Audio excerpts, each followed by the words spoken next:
Hello, one. Hello, all. Welcome once again to Blaine's Escape Corner. It is first Fun Time Friday in a while, so welcome everyone. Let's get an actual view there. Leon, how are we doing?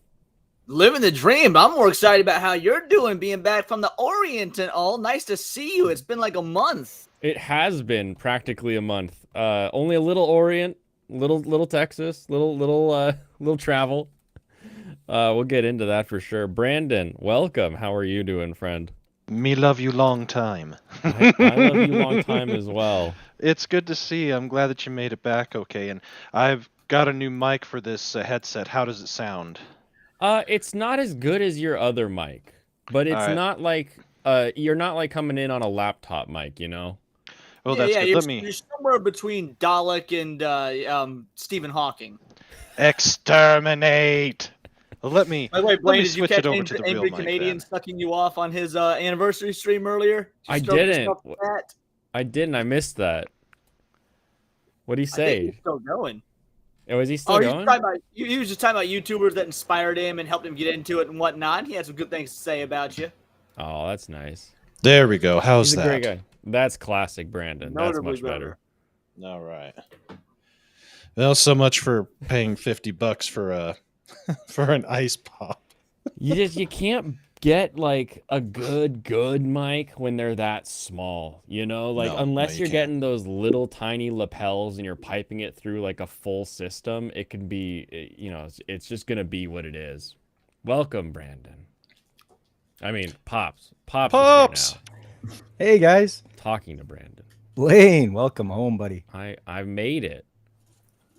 I talked to an Albertan today who was potentially going to buy our boat but did not. Oh, that's too bad. Better luck next time. Yeah. Was he Well, how afraid to about- get like stuck in the ice on those Canadian waters? Is that the hang up? He apparently flips boats, and it wasn't quite what he was looking for, so he's going to talk to a friend, one of those kind of deals. So we will that see, a but I'm fancy not way to say crossing my sink them? fingers. What? No, I have no idea what it's fancy for. Was it an icebreaker? No, no, it was not an icebreaker. Well, I see Yeah. that you've stepped up your game and gone full 1080p with the broadcast software. Yeah, the Restream had their half off sale for Black Friday, so I was like, yeah, I'll do that. So I've got a year of 1080p now. Nice. Nice. So now I can finally look my best. No 720 for you. No more 7.2s. And I can I don't imagine you'll go back through, Leon, the entire video, but I saw a bird in Japan, so I took a picture of it. Oh my god, he's adorable. I love it. And he's 19,800 yen, which at conversion is Probably about what, 300, 250, somewhere around there. other way. 132. Oh, Wow. 132. Okay. Oh, wow. $132 for a cheap bird. That ain't too bad. Yeah. No, actually, no. For a bird, that's like legit cheap. Because he looks like he's probably a good 2 inches tall. Yeah, I don't know how tall he was. I don't measure bird height usually. It's not a thing that's in my repertoire. But there were a bunch of birds, and you don't usually see birds in pet stores in Japan. It's usually just the cats and the dogs that are like super expensive. So Really? Why are cats and dogs expensive in Japan? Here they hand them out like fucking candy.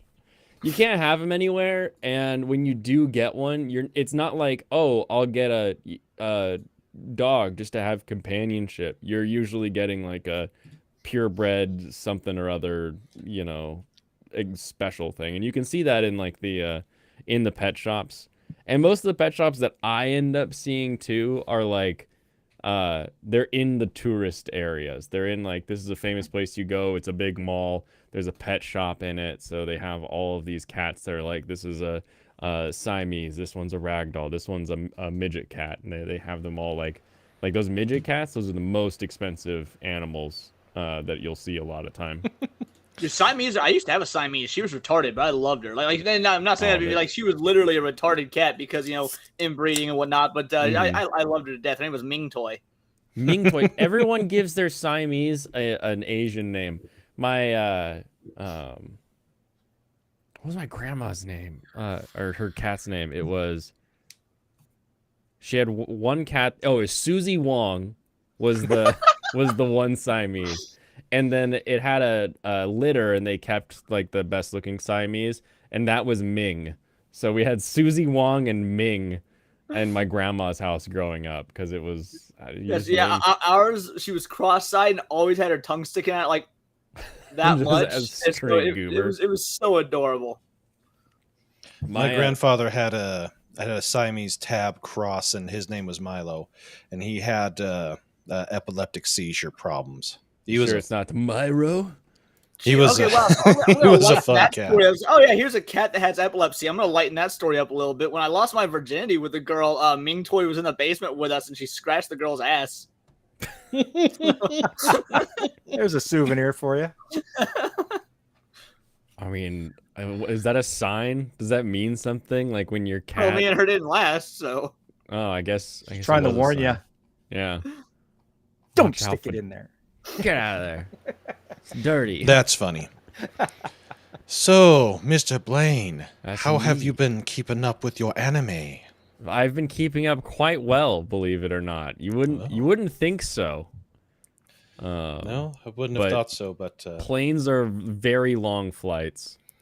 yeah. Well, you had plenty of time. I've I'd my rather a list has plane be a shrunk. long flight than like a long boat ride or something. Because if a plane is in the water, then you're fucked up. So It's true. That is true. Yeah, boat ride to Japan? No. Airplane ride to Japan? Yes. How long? I But, think that would be like a 2-week boat. Oh, it'd take forever. Yeah. Yep. My watch list has it has shrunk a little bit. So here's this is what I'm going to finish up this season with. So Firefighter Daigo, fantastic. Spy That one is Family, fun. super fantastic. Especially the current boat cruise that they're taking is quite hilarious. okay, Yeah. hold on. Yeah, I'm gonna be an asshole. Don't spoil anything for Spy Family because while Blaine was gone, I actually went back. I watched season 1 and I fell in love with it. I Very adore it. good. I have not started season 2 yet, so I'm really excited to start Spy Family season 2. So that's the one thing that You'll you love guys talk it. about. Be like, hold off on talking about Spy Family, please, because I understand the hype now. I was a little bit behind, but I watched it. I totally understand the Spy Family hype. Oh, sure thing. Very good. Sure So- thing. I am also I'm either caught up or I have one additional. So I'm having fun with Spy Family this season as well. Yeah, it's fantastic. What's up, Alejandro Monagas?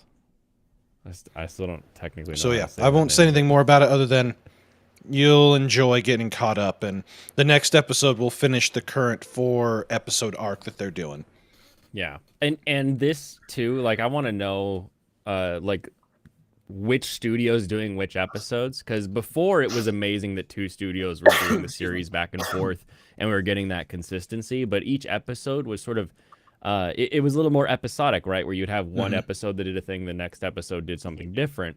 Whereas now we're having like arcs that are all in like a similar location, a similar thing, and it's feeling very consistent. So I'm Well- really enjoying that.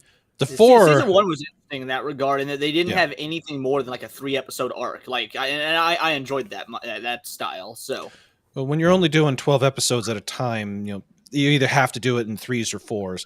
If I remember correctly, the first 4 were very episodic, but they were all very fun. And then the past 3 and then this next one will conclude a 4-episode arc. So, yeah, fantastic. They're maintaining their quality. It's still easily I've got this season an 8, but I think it's probably a little higher than that now. So, Returners of Magic should be special. I'm a bit behind on, and I'm I don't even still know not if fully I- sold on that. I haven't started it, and I haven't seen anything to make me start it. So Yeah, I'm not sold on it. But Shangri-La Frontier, don't be an asshole and just watch this show. yeah, Just watch it. It's so fucking good. Oh, I'm, it's so good. Yeah, I'm at the point now. What are we? 9 episodes into some Yeah. of them, 6 episodes into some of them. Where if I haven't started something at this point, I'll probably just binge it over like Christmas or New Year's. You know. There you go. But yeah, Shangri-La Frontier, this is well worth your time to watch. And now that I think about it, there is actually one current MMO game that's actually pretty close to this, and that would be Final Fantasy XIV. They have about a similar player count, and in some ways are pretty similar. Other I love than that you the- say the current and headset. then it's a numbered series. It's like 2 in the past. Well, the second fully online one, but Overtake, I really do like. It's fantastic. I still am digging the family circumstances of the irregular witch. It's just funny and it makes me laugh every episode. So I'm not not getting rid of it. Not a chance. Okay. Berserk of Gluttony, I'm behind on. I think I'll still catch up with it, but it and the Returner one, they kind of have some things that I'm not 100% sold on. Yeah. And then there's MF Ghost. I'm behind, but it's fantastic. There's no How way I'll could drop you? this. I'll finish it. You've got to. Let's see. Ron Komadashi's Forbidden Deductions. It's another one that makes me laugh, even though it's kind of stupid in a lot of ways. I think it's fantastic. I'll finish it. Mhm. Helk. I'm digging what they've done, where they're going with it, and I'm wondering if they're actually going to finish it within the 24, because it doesn't feel like it's going to finish. But Oh, interesting. the naughtiness, was not expecting the type of naughtiness that they're talking about, but I love this show. It's fantastic. It's just a lot of fun. I love that twist, and I wonder too if that twist only exists in our translation of naughtiness. Let me look at what the original word was. I don't see 100 Girlfriends on here. Have you ended up dropping that, or? I watched one episode and I about shit myself. There's something about it that if I was 20 years younger, I would probably be okay with, and if I was single, I'd really be okay with.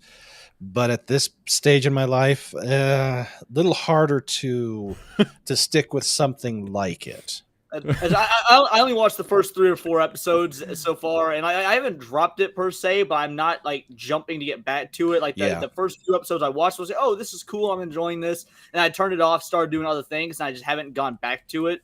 As opposed to I binged all of Spy Family in like I think a day, like for the first season. So I'll probably go back to 100 Girlfriends, but like that's one of the only things this season that I did start. I tried to start Goblin Slayer season 2, and it wouldn't fucking work for whatever reason. It kept telling me the content was blocked, and I'm pissed off because the original Goblin Slayer I genuinely love. So I need you gotta see it. Yeah, whatever you got to do to make it work, do it. I haven't taken it to the high seas because I wanted to watch it in crisp, perfect quality because I'm such a Goblin Slayer fan, and it just would not queue up. This is like a week and a half, 2 weeks ago, so I haven't tried to go back and see if it's working now. But been trying to play it on a media player or on your computer? On my smart TV.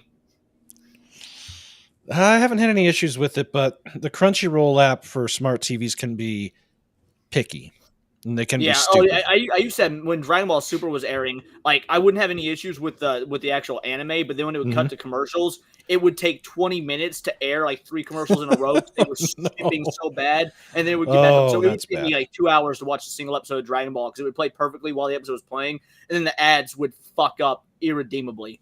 Yeah, and that's why I can't do that's why I won't do any ad tier, and that's also why I've really cut down on the streamer services I have. Gemini, I see you out there. It's not a bad take. That's just a shit show. No, it's a bad take. 100 Girlfriends is great. No, it's not. Is. Yes, all caught up. it's so funny. It's a shit show. What Anyways. do you mean shit show? It's got great animation. The characters are fun. The chibi bits at the end are great. And it's so ridiculous of a concept. It can't even... That's the thing. I didn't expect it to be that ridiculous. Like, I knew it was going to be a comedy show. It's called 100 Girlfriends, but I didn't expect it to go that level of just bananas out the gate. And so I was like, okay, I'm here for this. If it was just going to be another like standard, like, oh, this is a comedic high school romance anime, I've seen a million of these, but this one goes so over the top that I'm enjoying it. Yeah. Well, then maybe I was too harsh on it. So that you might may not have liked it. Like that's totally viable, but it's good. Yeah. Like it's objectively fun. Okay, in that case, I'll just stick that in the it's not for me category, but it's fine. And then let's see. My daughter, I still like this one. It's fun. Okay. Shield Hero. It's Shield Hero. Did you actually watch season 2? Because I didn't watch season 2. So I didn't watch season 2, and there's a lot of callbacks to events that happen in season 2. But I Shield Hero during season 1.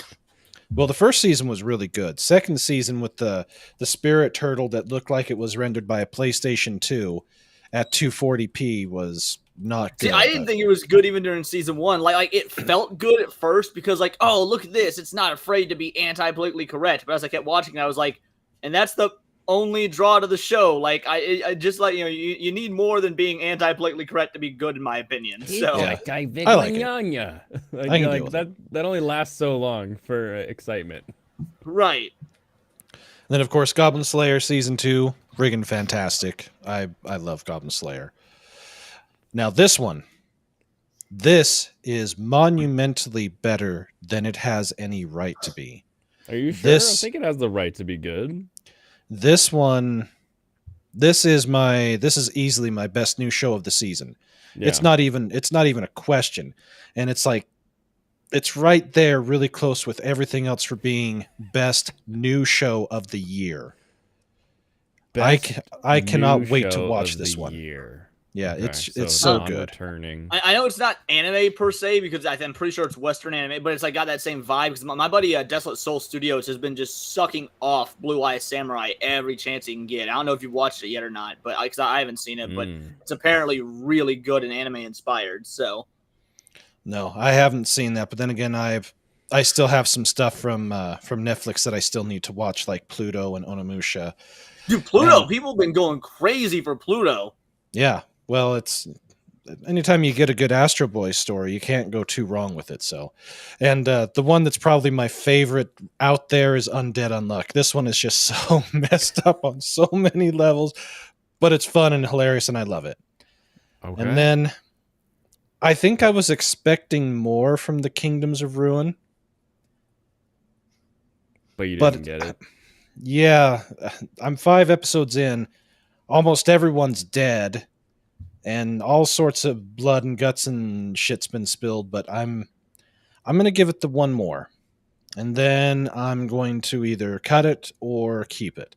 So this one's Jim on and the I bubble. says Lofty jerked it off, so I expect Pluto to be mediocre. Jim and I, you just can't understand Lofty's incredible taste. Lofty has great takes. And everyone gives him such shit. I agree. Oh, with he him a takes all solid sorts of shit. And he really, for some of 75 it is to 80% of the time. I think Lofty is correct. some of the stuff that he does. Of course, is gonna get him hate no matter what because he's Lofty, and that's just Right. that's just the persona that has come forth with it. But most of the time, he's typically pretty spot on. But every once in a while, you'll just be like, really? But you know. As for Kingdoms of Yeah. Ruin, I haven't watched it just purely because of the name. Like it just screams that it would have been in a dollar bin PS1 game. I don't know if that's what the vibe of the show is like, but the name alone is like, oh yeah, this looks like a great value game for the PS1 back in '98. Like I can't get over the title of how stupid and generic it is. This one was playing out a lot like how Redo was as far as the violence and the revenge aspect. But there's something about Castlevania 10, it. Kingdoms of Ruin. Yeah, so it's a bubble show. I would say Gluttony is a bubble show, and then Returner's a bubble show. As you can see, I'm way behind on them in comparison to the others, but yeah, the ones that I'm never behind on is Helk, Freyrin, Goblin Slayer, and Shield Hero. I haven't heard of Helk, but of all the ones you've shown so far, that's the one that looks the most unique, like design wise and whatnot. And like of all these on here, so Helk is the one that sort of jumped out at me when you started talking about it. Yeah, Don't get him it's- excited about Helk. Helk is a lot of fun, and it's a continuation from the summer season. So it's got the 24 episodes. I was thinking that they were maybe going to finish it because the actual manga is not that long. But with how things are being paced, I don't know if it's actually going to finish and if they're going to get a second season or not. But Do you know as how far far as- they are in the manga? see, that's the whole thing. I don't know. I don't have a comparison to know how far they have proceeded so far. But that's where I'm at with what's airing that I haven't dropped. Let me pop up the full list and I'll show you what I have dropped and give my explanations as to the why. Okay. So here we go. I have Dark Gathering paused. I've just got too far behind with it and I've got too much, but it's not dropped. It's just paused. Let's see here. Sounds like a drop. It's not a drop. Kenshin, same deal. It's just paused. Got too many other things. 60-Minute Sensation. I've also paused it. It's kind of weird having this gal that loves drawing the female characters basically doing soft porn games. It's really strange, but I don't know. I- You've seen Tumblr back in the day. yeah, that I have. So I like it, but I've got it paused too because of just how much I'm doing. So I haven't dropped it yet. Let's see. Ragnar Crimson, I did drop it. After that 4th episode, it was just no, it was too much. I couldn't do it. You made it deep. Let's see. Isn't that first episode like 50 minutes? Yeah, it was a two-parter or a two-part first episode. So, Girl and Her Guard Dog, we've talked about before. It's still in the shit can. I tried picking this back up. I have seen the first 2 episodes. Having Shangri-La Frontier, this one's a little harder to go back to. Yeah, that makes sense. This one, pervert, hentai pig. I just can't do it. Didn't even get through 1. It looks like. I did get through 1. I do need to. Oh, okay, update it wasn't a 4 minutes in. You're like meh, and just dropped it. It's a bit weird. Although there's a lot of people out there on the various things that just They really they like it and they're weird about it. So like it. let's see, Dead Mount Death Play Part 2. I thought it was actually going to go somewhere, but it started off about the same as how the other season, how the first half of it ended. I'm like, no, I'm done with it. Potions, I like some of the ideas, but I think it's the style that they've chosen that turned me off. Because does that look like a 22-year-old, even being aged down to more like 16? No, it just didn't work. It's very, very kiddish. Yeah. Like a. And this one broke rule 3, which was if it's Yuri, it's got to be hentai, and this is just stupid. I have no idea what the flying hell this thing is. I'm still confused why you put this on your list after reading the description. It seems I was so feeling weird. generous. I was feeling You're really like, you know generous. what? I like Cirque du Soleil. Let me watch this one. And this one was just way too yaoi. Within the first 5 minutes, the main character's calling his boss cute, and I'm like, nope, I'm out. I've watched one yaoi anime in my life, and it was on accident. But I figured I've got to stick it out so I can say I've seen it. Which one? Let me Google the name of it real quick. It was it's about this world where dark-haired people are subservient to blonde-haired people, and It sounds like a bad Star Trek episode. it's so funny. Yeah, it's this like sci-fi cyberpunk world, and there's this like leader of this like these Japanese street toughs, and but he's really on his time away. He's subservient to like one of the blonde rulers of the upper echelon. And there's like another Japanese street tough guy who wants to free him from that lifestyle. Let me Google what it was called real quick, because actually, aside from the gay sex, was an interesting story. Yeah. Okay. Well, anyways, When I they dropped went shy. boning, I was really interested. This one did not do anything for me at all. So- You didn't like white Midoriya? It's No. it's discount MHA. And it's extremely discount MHA. So I couldn't do it. Yeah, it was called. Okay, here we go. It was called I Know Kusabi. So tell me if this sounds like a yaoi when you just read the description. On planet Amoy, a great society is developed, creating a computerized city called Tangura, ruled by a supercomputer Jupiter. The populace is almost entirely male and is based on hair color. Silver and or blondes are the elitists, ending with dark black hair to the bottom society, often known as mongrels.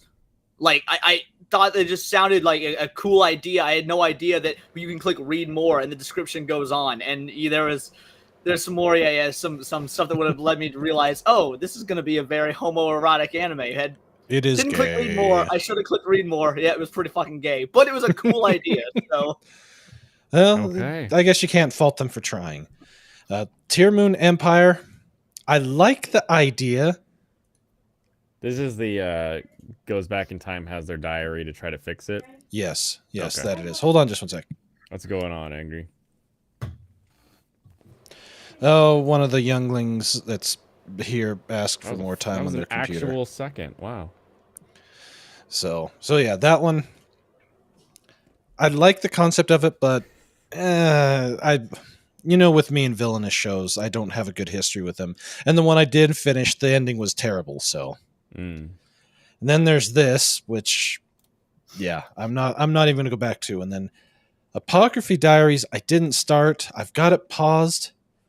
I keep getting told that I'm a fool for not watching this, but No, it's like there's something weird about these sort of like Chinese inner sanctum shows Mhm. that like you know how like some people are really into like Real Housewives or some Yeah. of those other reality TV shows where it's like we took all these like supermodels that have not a care in the world and we stuck them in a place and then we filmed them. And a lot of people are really interested by that, but I'm like, who cares? Like their life isn't like dictated by anything that happens here.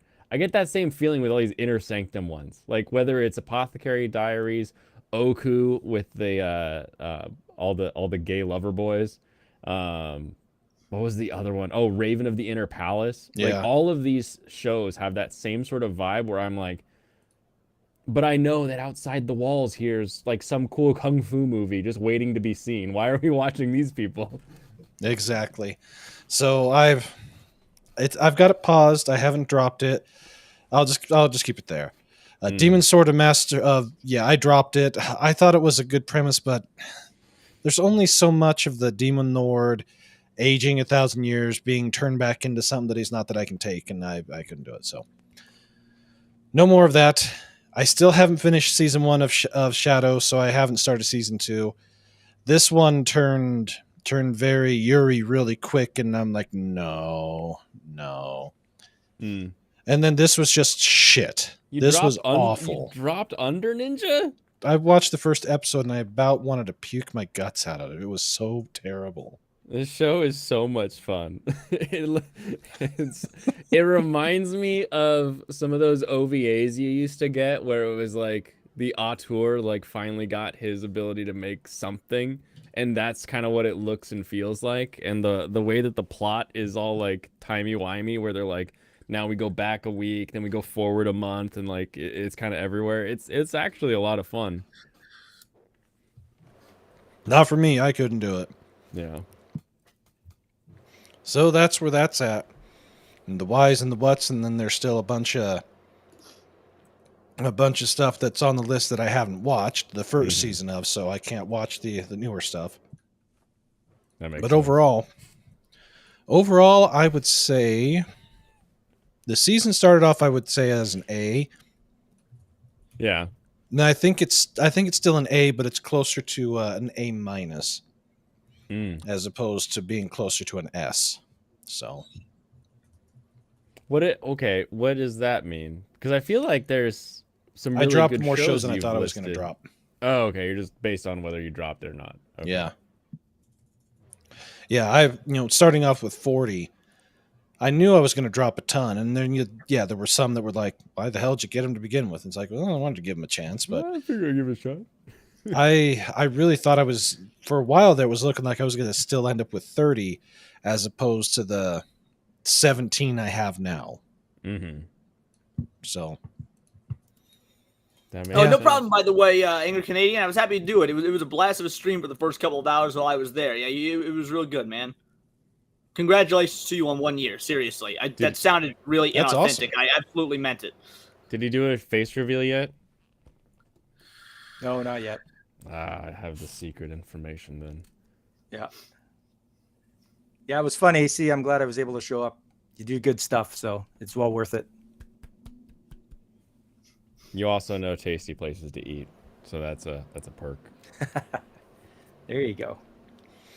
to answer your question, Veritax, I think my expectations might have been a touch too high. Classic.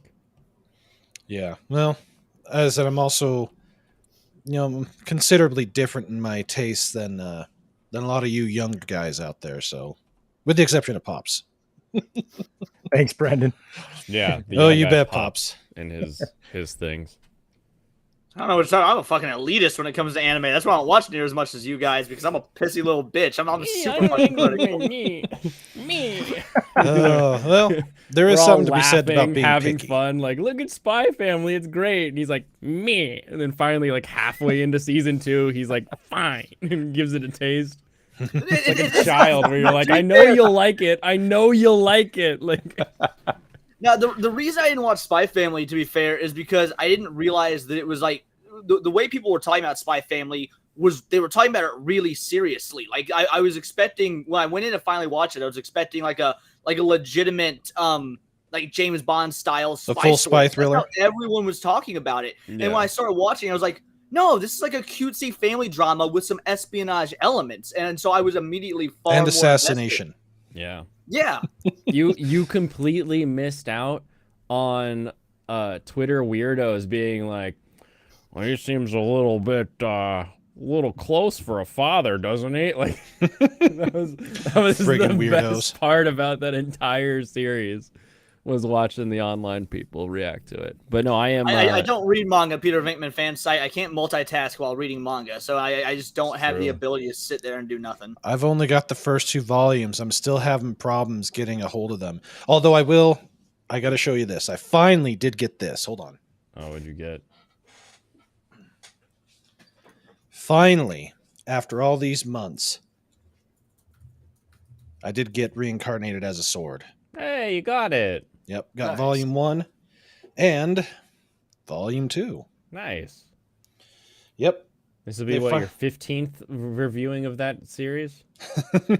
Only done 5 so far. I'm sorry. I was off by 3. By 10. But you know, Yeah. it and Goblin Slayer I've watched about the same amount of times and all that. And I gotta keep up. Oh, here. I gotta keep getting my Dragon Ball. They finally got more of One Piece in. I gotta finish getting my Goblin Slayer. Gotta start my One Piece, and You almost I really another need bookshelf. to. I gotta get Assassination Classroom. He's got the box set there in stock, so. Nice. Yeah, get Assassination Classroom while you can because it's being banned in Florida. What? No, it's only Oh, by one dumbass school. But yeah, Yeah, they're- I they're was dumbasses. pops. There's a school in Florida that's banning Assassination Classroom because it could incite violence against teachers in schools. Because as much as we rag on the woke, Republicans can be fucking retarded as well. I remember Catcher in Yep. the Rye not being in school Oh yeah. and then getting it and being like, oh my gosh, I'm so bored. well, yeah. Why because is it's this Catcher in the Rye. banned? I remember that exact moment. Dude, I was reading an article the other day. I signed up to cover it, but I was reading an article. It's the same sort of article that pops up every couple of years of they're gonna ban To Kill a Mockingbird, which pisses me off because it's one of the best books ever fucking written. Yep. Yeah, wouldn't surprise me. All the most of the places that would do that shit are the soy infused weaklings, but every now and then you'll get some of the pearl clutchers that for whatever reason get a bug up their ass about it. So Yeah. Mm-hmm. I I don't get genuinely it. love To Catch a Mockingbird. Like it is. yeah, I've probably read it 3 times. Since, like obviously you have to read it in high school, or at least the school I went to did. I've probably Yeah. read it Have 3 to if you times. out of suck at high school. quizzes. yeah. I read it. never read it. Yeah, I read it in high school, and I've watched Gregory Peck. I've watched the movie. So That's how I aced the book report was Gregory Peck. Is that Well, if the you're gonna original do it, black might and as well white be film? that. Because I've seen that as well, and it's super good. Yeah. No, I Like, would. it's a damn shame that Brendan Fraser got fat because 90s Brendan Fraser would have been a perfect Atticus Finch. yeah. What if you got yeah, he would've. unfatted? You can get unfatted. That's true. You can get unfat. I've seen 300. You can get unfat. Oh, so what you got on your list, Blaine? My- what's up My with you? list. So I've caught up -1 to Spy Family. Yes. Of course, that's great. We won't spoil anything. I'm only up to 5 on Overtake. It sort of went by the wayside because I was watching real racing more often, so anime started to become other things. But this Watch is the the real last, thing. This is Yeah. the last weekend for F1, so it's kind of the last hurrah. So I'll probably binge it once Sunday is over.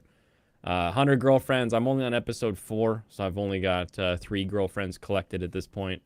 Then we went on to the high seas and realized that we forgot Tokyo Revengers was a thing because it's on Hulu, and we don't Oh. ever open the Hulu app. So we were like, okay, and we just started watching it, and it's that kind of show where every ending is not just like a cliffhanger, but like a is so and so going to live cliffhanger. So you're like, next episode. It's 2 a.m. and you're like, next episode. So Will Batman and Robin escape the Riddler? Will Alfred still be home when they get home? except like Alfred is like half of his spleen is hanging out. Like that's the kind of endings these episodes have, and I love it. Girlfriend. I think I'm fully caught up on this one. I might have one more. I love this show. And what's Girlfriend? That sounds interesting. I haven't heard this one. Girlfriend is the super Chad who doesn't use magic to get multiple girlfriends. He has a girlfriend who he has asked out every day since like they started middle school, and she finally said yes when they got into high school. And then another girl confesses, and he's just so honest. He's like, I really like you. I have a girlfriend. I'm gonna like you both. And then they agree like that's okay. And so he gets 2 girls, and then another one starts to like him, and then another one has a secret crush, and it's amazing. Like it's like similar to 100 Girlfriends then. It is, but without the magic hoo-hoo at the beginning where they're like, "Oh, I've given you 100 girlfriends." This one, he goes out and takes them.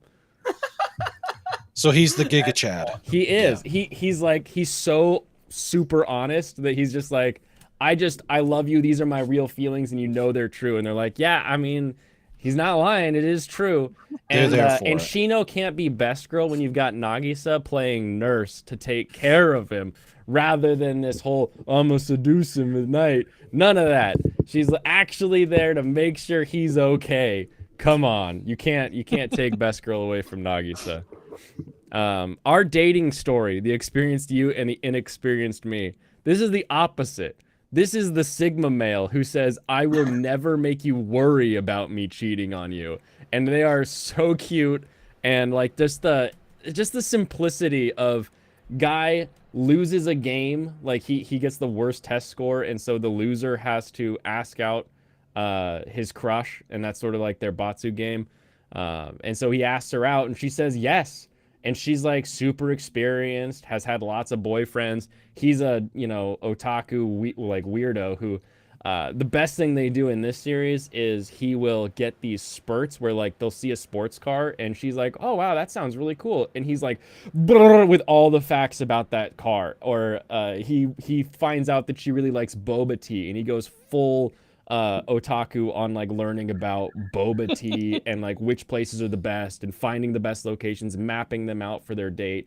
It's adorable. It really is adorable. Is this its first season? First season, yep. I wonder why I didn't pick it up. Because it's very, very bland. Oh, like, you're too busy with all these generic sword and shield anime that you can. Yeah, that's true. I am a fantasy whore. That's true. I do not deny that. Yeah, you start it and you're like, well, I've seen romance before, and it's just a really cute romance. I just really enjoy it. Cool. Of course, MF Ghost. Everybody loves. I believe it's Mount Fuji Ghost. I like motherfucking Ghost better. Motherfucking Ghost is better. I got the 8.6 while I was in Japan, so I've added to my little car collection there. 16-bit. I've only watched one, and I was like, huh. I don't know if I'm gonna go back. It's probably dropped at this point, but I didn't really have a lot of time to devote to that. I liked it. As I said, it's got a cute story to it, even though the type of games they're making are. Mm-hmm. What the naughty should have been for teaching the princess the naughty stuff, but I looked it up. It's Inukunai, which is like, or Ikunai, which is like not good, basically. So it's always used as like the child was naughty. That's sort of the that explains that. So it really is the translation that gives it the dirty the dirty feel. Yeah, well, yeah, everything that he's teaching her is.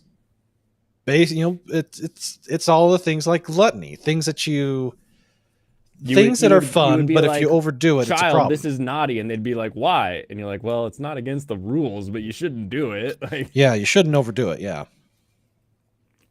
Anyways, continue. Bullbuster, which I was like, "This is a funny name. I'll watch it." It is amazing, actually. They've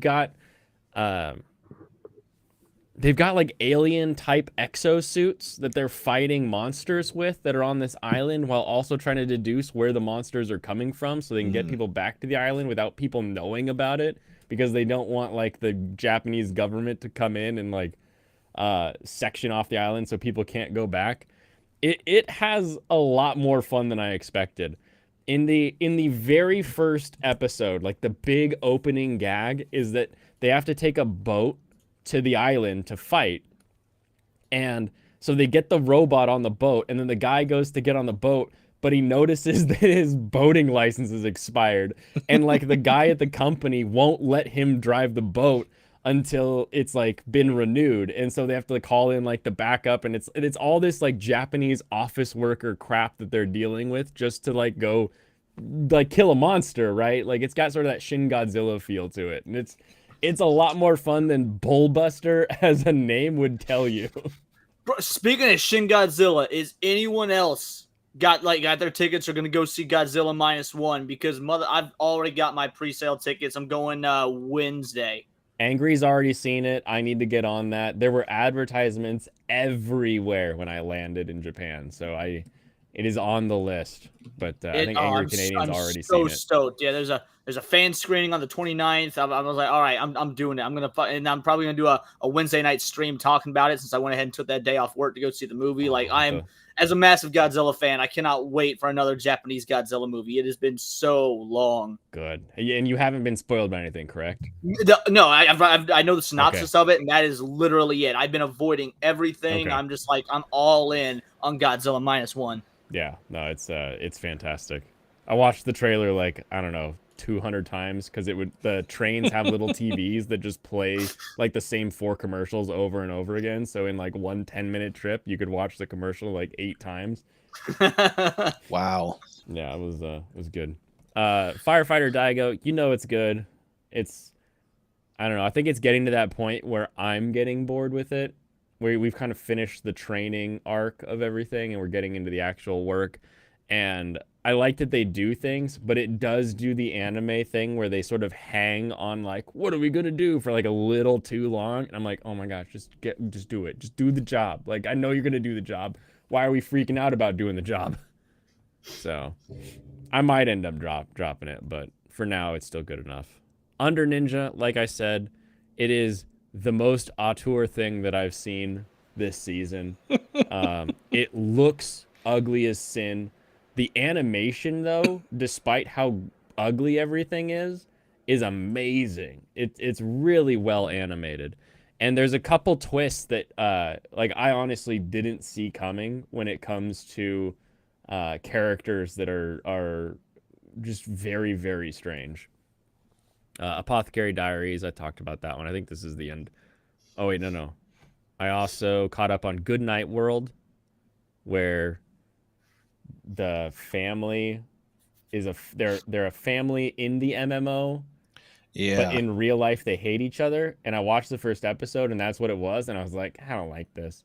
Waifu kept up with it, and I was like peeking in like randomly, like when she'd be like watching it on the phone or on the TV, and I was like, what the hell? It takes a turn somewhere and becomes like a completely different show. Like I don't know where or when that turn takes place, but if the idea of a family that hates each other, you're like, I don't really want to watch that. This is not the show it finishes as. So I might go back just to see where and when and why that change occurs. Interesting. Yeah. I watched Berserker Gluttony, just the first one. It's probably going to drop. I didn't bother to go back for more. Freyren, I think these I've already watched before I left, so I think we're down into the you've heard my opinions on section. Oh, that's that. Plane drop broke back Daigo. Broke back Daigo. He does break his shoulder. That is the thing that happens. Yeah, shoulder separation to be able to make himself a little smaller. I love that that's like a meme. Like I don't know where or when, but like my brain always goes back to was it Lethal Weapon, where he's like, I can get out of a straitjacket, and he gets out of the straitjacket and they're like, how'd you do that? He's like, I just located my shoulder, and then he like slams it into the wall to like put it back. Like it's such a weird trope that just pops up way more than you would think this is a thing that people like to do. Daigo's the straightest show? Wait, what? Can't be straighter than Dating Story. That doesn't make any sense. Dating Yeah. stories super straight. They don't even mess with food as on that show. Oh Lord. Well, yeah, that's pretty much where everything's at. So Nice. So how's it feel to be back? You've been back for a few days now. Did the jet lag take a while to wear off, or have you found a way to overcome that yet since you've done this flight so many times? Well, yeah, usually I don't sleep on planes. I have like a real issue with like the sitting position and like falling asleep. So usually I just kind of like sit there like resting, and that helps. But we Yeah, I've actually never fallen asleep on a plane. we came back and I actually fell asleep. And I think it's because usually when we leave Japan, our flight is like sometime around like noon or like 11 a.m. kind of a flight to leave. But this flight was at like 7 p.m. So like we had an entire day of like still doing stuff, and then we got on a plane. So I think it was enough to like make my body be like, yes, you've endured a day. It's time for sleep. And I actually slept on the flight back. But then we we went to Japan, traveled around for 19 days, came back to Washington, and then spent one night in our bed, and then got on a plane to Dallas and spent the next week in Dallas. And that was that extra little bit of me being gone when you didn't see like Japanese shorts popping up every day. So I then What were you in Dallas for? Was there race stuff going on, or were you just no like, I no got no time? a family wedding. So Oh, okay. went there for that, and then came back to Washington. So like I got jet lagged into Texas time, and then got from Texas time to our time, and now I'm sort of like resetting from that. So it's not what I normally do. Normally you get back and you just sleep for like 12 hours or something like that, and you're good to go. But yeah, no, it's not the worst, not too Dude, bad. vegan for 12 hours. So I mean, I mention it all the time because it's the same as like people who are vegan or CrossFitters. But I mentioned all the time, I'm doing the carnivore diet. So obviously yesterday was Thanksgiving, and so I Nice. ate like normal, and it wrecked me. Like just 30 minutes after a normal Thanksgiving dinner, I was exhausted, but I still had to work yesterday. So I get off work at midnight. To the point where I forget to clock out, I just pass out. As opposed, I normally go to bed like 6 a.m. I pass out at midnight. I wake up at like 8 a.m. Like, holy shit, did that just happen? Record my video for the day, do some editing. I'm like, I'm gonna go ahead and lay back down, and slept for another 4 hours. Like it was, I'm not going off the diet that hard again because it just it destroyed my sense of everything. It's crazy how that happens. My dad went carnivore, and it's been great for him. Like his diabetes went away, his like allergies have disappeared. Like all these weird like health things have just like corrected themselves in addition to him actually losing some weight. But that's the thing is we go to like some special dinner, and it's like, well, you're at a special dinner, have a drink or do this or do that. You do something that's like not like you put a carb in your body, and your body's like, reject this, and like it just No, and that's what wrecks you. I've never really like been a sweets guy. Like the sweetest thing I do is drink soda, and obviously I don't do that on carnivore diet. I drink zero sugar. But like even when I drink like a regular soda was the sweetest I'd go. I've never been like cookies, cakes, things like that. Never really been my thing. But man, so breaking that for carnivore wasn't hard. But carbs, dude, man, Yeah. I was a freaking Ninja Turtle. I lived off pizza, and so every now and again, like, oh, it's cheat day, let's get a pizza, and I'm like, ugh. Anything more than 2 slices, and I'm down for the count. I was used to I'd eat like a whole pie just myself. Right. Are you doing the butter balls to like compensate? Butter balls. You have to explain that one to me. I mean, I use a lot of butter when I cook, but If you fat ever like bombs. craving like snacky, you just eat like a tablespoon of butter. And so, like okay, the so fat and stuff. I've done that a couple times. Yeah, usually when I'm feeling snacky, what I do is I just keep like little brats or pepperonis around. I'll munch on those like people do potato chips. But no, when I'm feeling snacky, is cheese. Limited cheese is fine on carnivore, so I keep Nice. cheese that I can fry up or something to that effect. In fact, that's what I made for Thanksgiving. Is everyone, hey, bring something to your family Thanksgiving. So I brought a cheese ball, and it was just cream Nice. cheese, butter, and stuff that was in it that I could normally eat because I was like, it's gonna be a cheat day. I'll cook something for the family, and I was like, shit, nothing in my house. everything's all carnivore stuff at this point. I didn't want to go to the grocery store. I got off work at midnight and I didn't start cooking till like 2 a.m. Like, I'm not going to go to the grocery store and ingredient shop. So I was up from about 2 a.m. to 4 a.m. just trying to find stuff to make that like everyone could appreciate for Thanksgiving, but was still within carnivore recipes. It makes sense. Yeah, I've gotten most like we've got stuff in our house still. So we're like just cleaning out the fridge, but like I smoked that whole beef shank, shredded Oh, dude, it I up. saw the and so photos of that on X. It looked yes. gorgeous. So that's, that it did look shank really was good. just- that'll be oh, like that'll be breakfast, lunch, and dinner for like the next like week for me because I can do that. You know, there's some people in the world that like won't eat the same thing 2 days in a row. They're like they have something for dinner and they won't eat it the next day for dinner.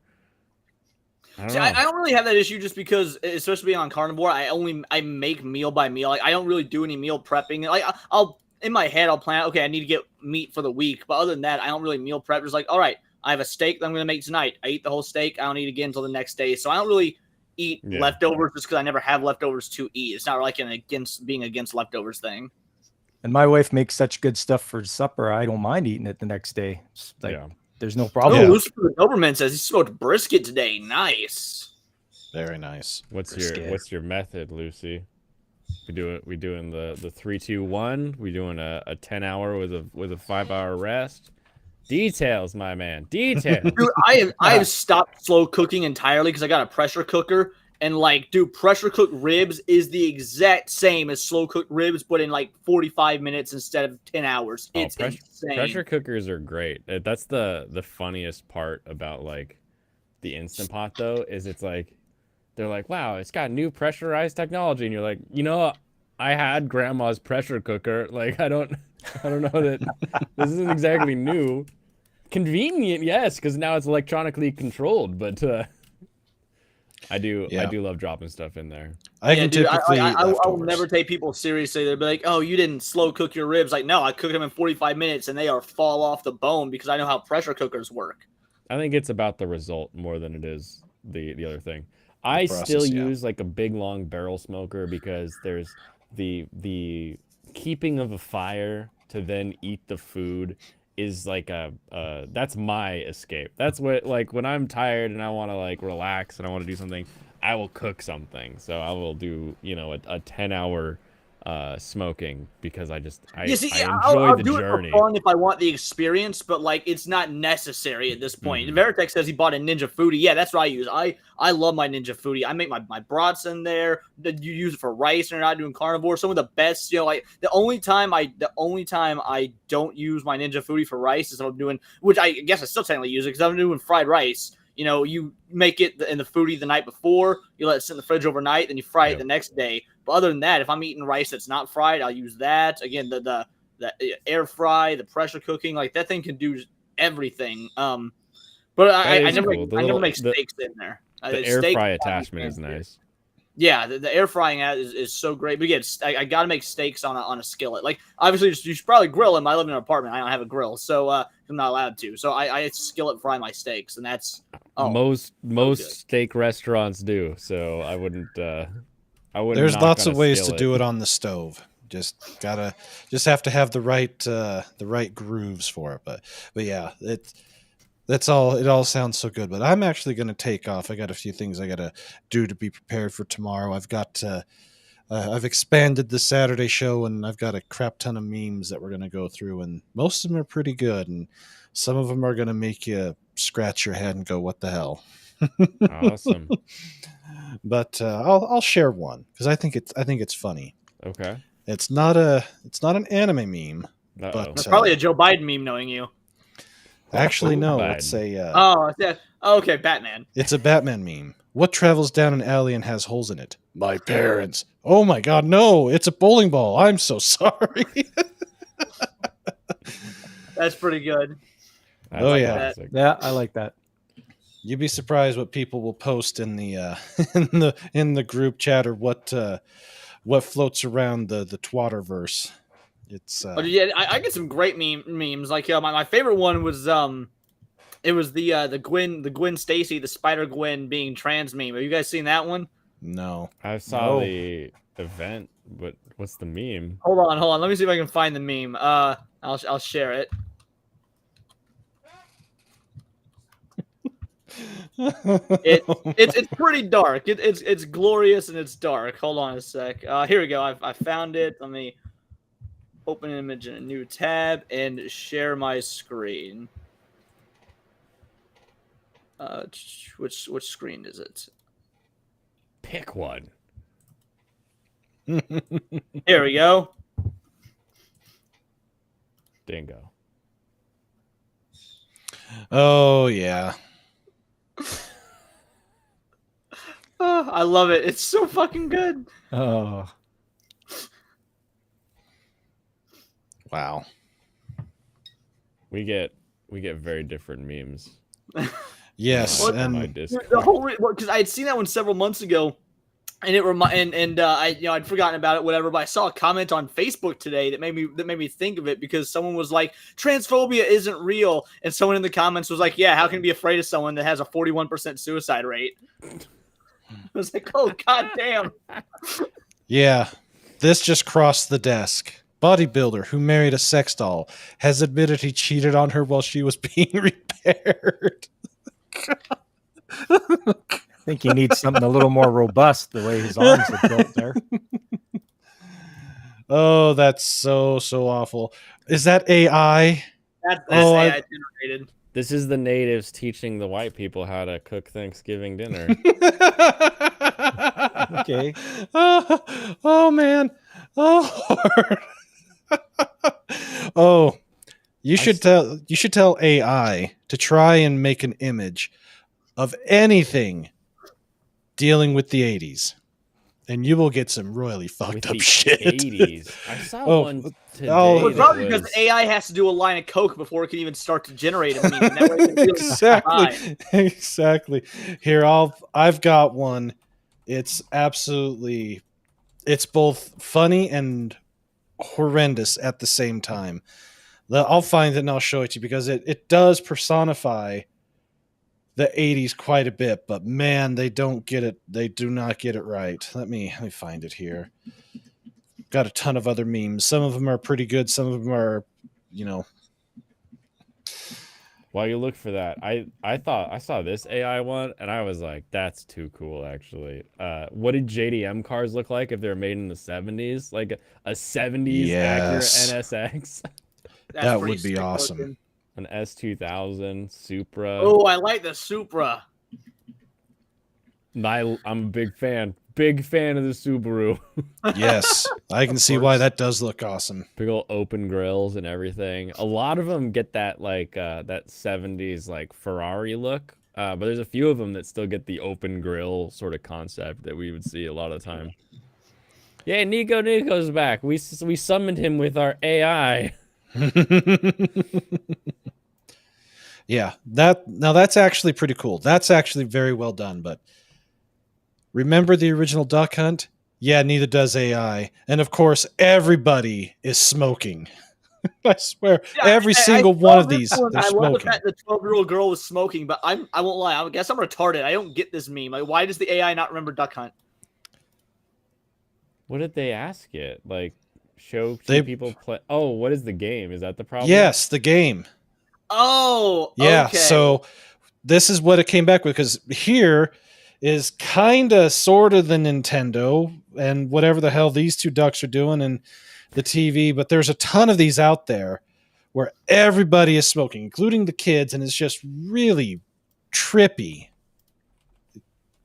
Weird. So yeah, I mean, I've been led to believe that was the 80s. So, being born in the 90s, yeah, I could be wrong. that's but I've about been what led I to- remember from the 80s too. My folks didn't smoke, but I had a friend of mine's parents who did, and they would smoke while playing their games down in the basement with everything. So that's actually kind of accurate with the exception Duck Hunt of the was duck. legit how I learned how to aim a handgun, though. Like Duck Hunt. So I remember I was probably 6 years old. My grandfather I was playing Duck Hunt for the first time, and my grandpa was a cop. And so he's like, "Do you know how to aim a gun?" And I was like, "Not really. I'm 6." And got so a he light showed gun, me how man. to use the Light sights gun. on a.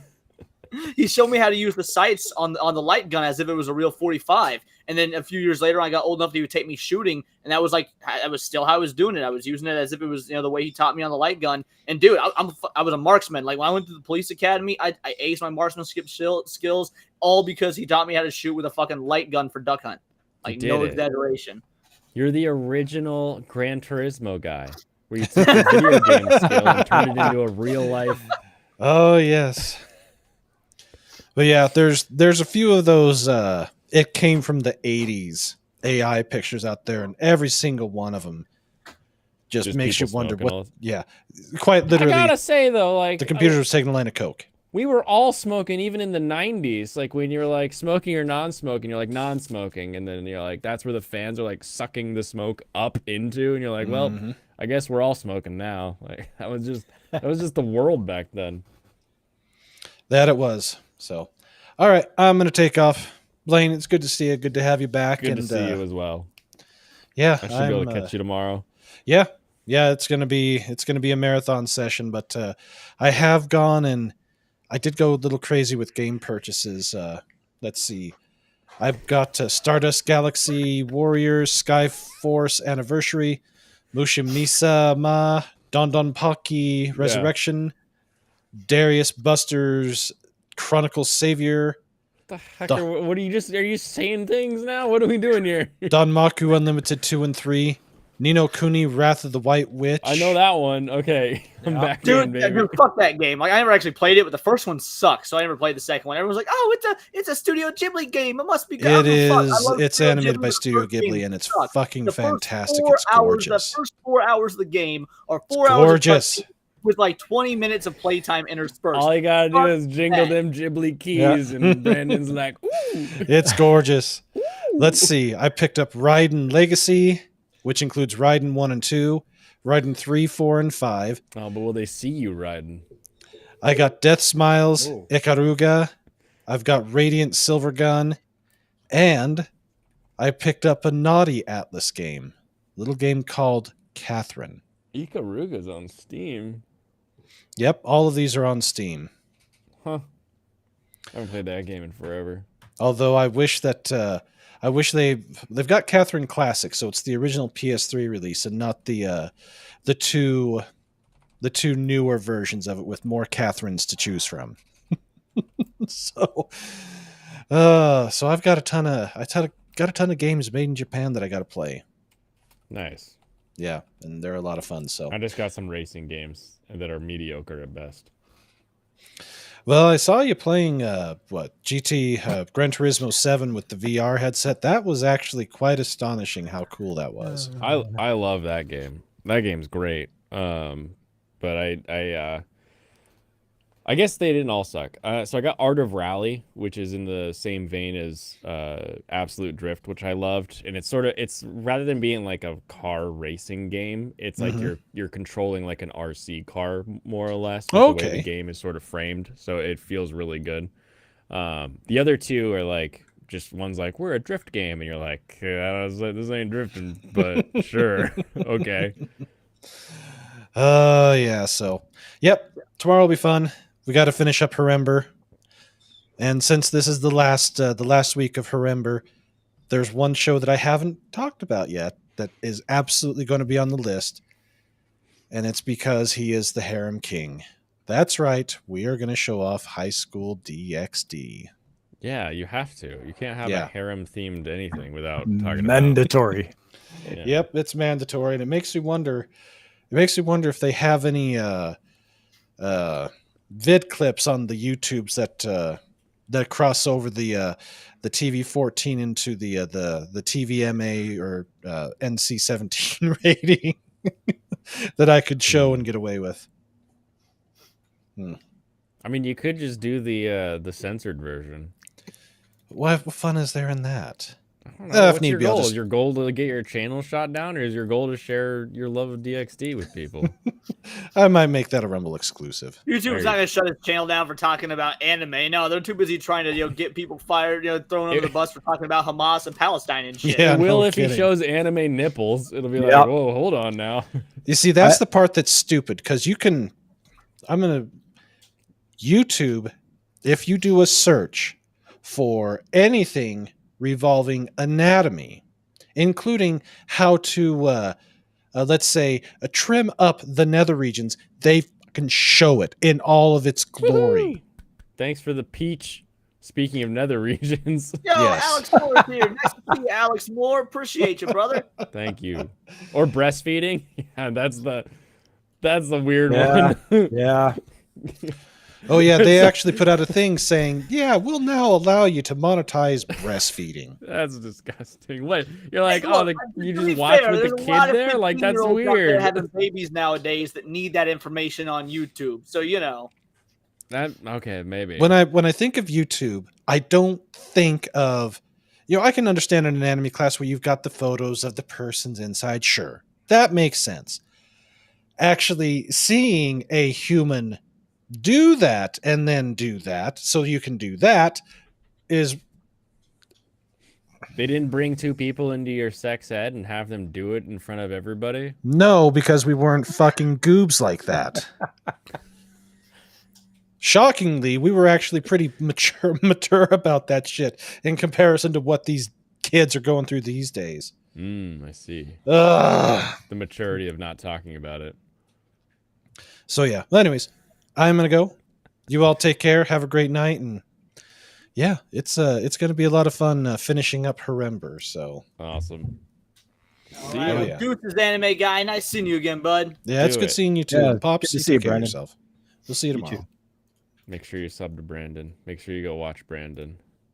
He was talking about games for a moment. I gotta just throw this out here because I've been going hard on it. Like going hard to the point where I've been neglecting making videos, and so I had to actually take a break from it.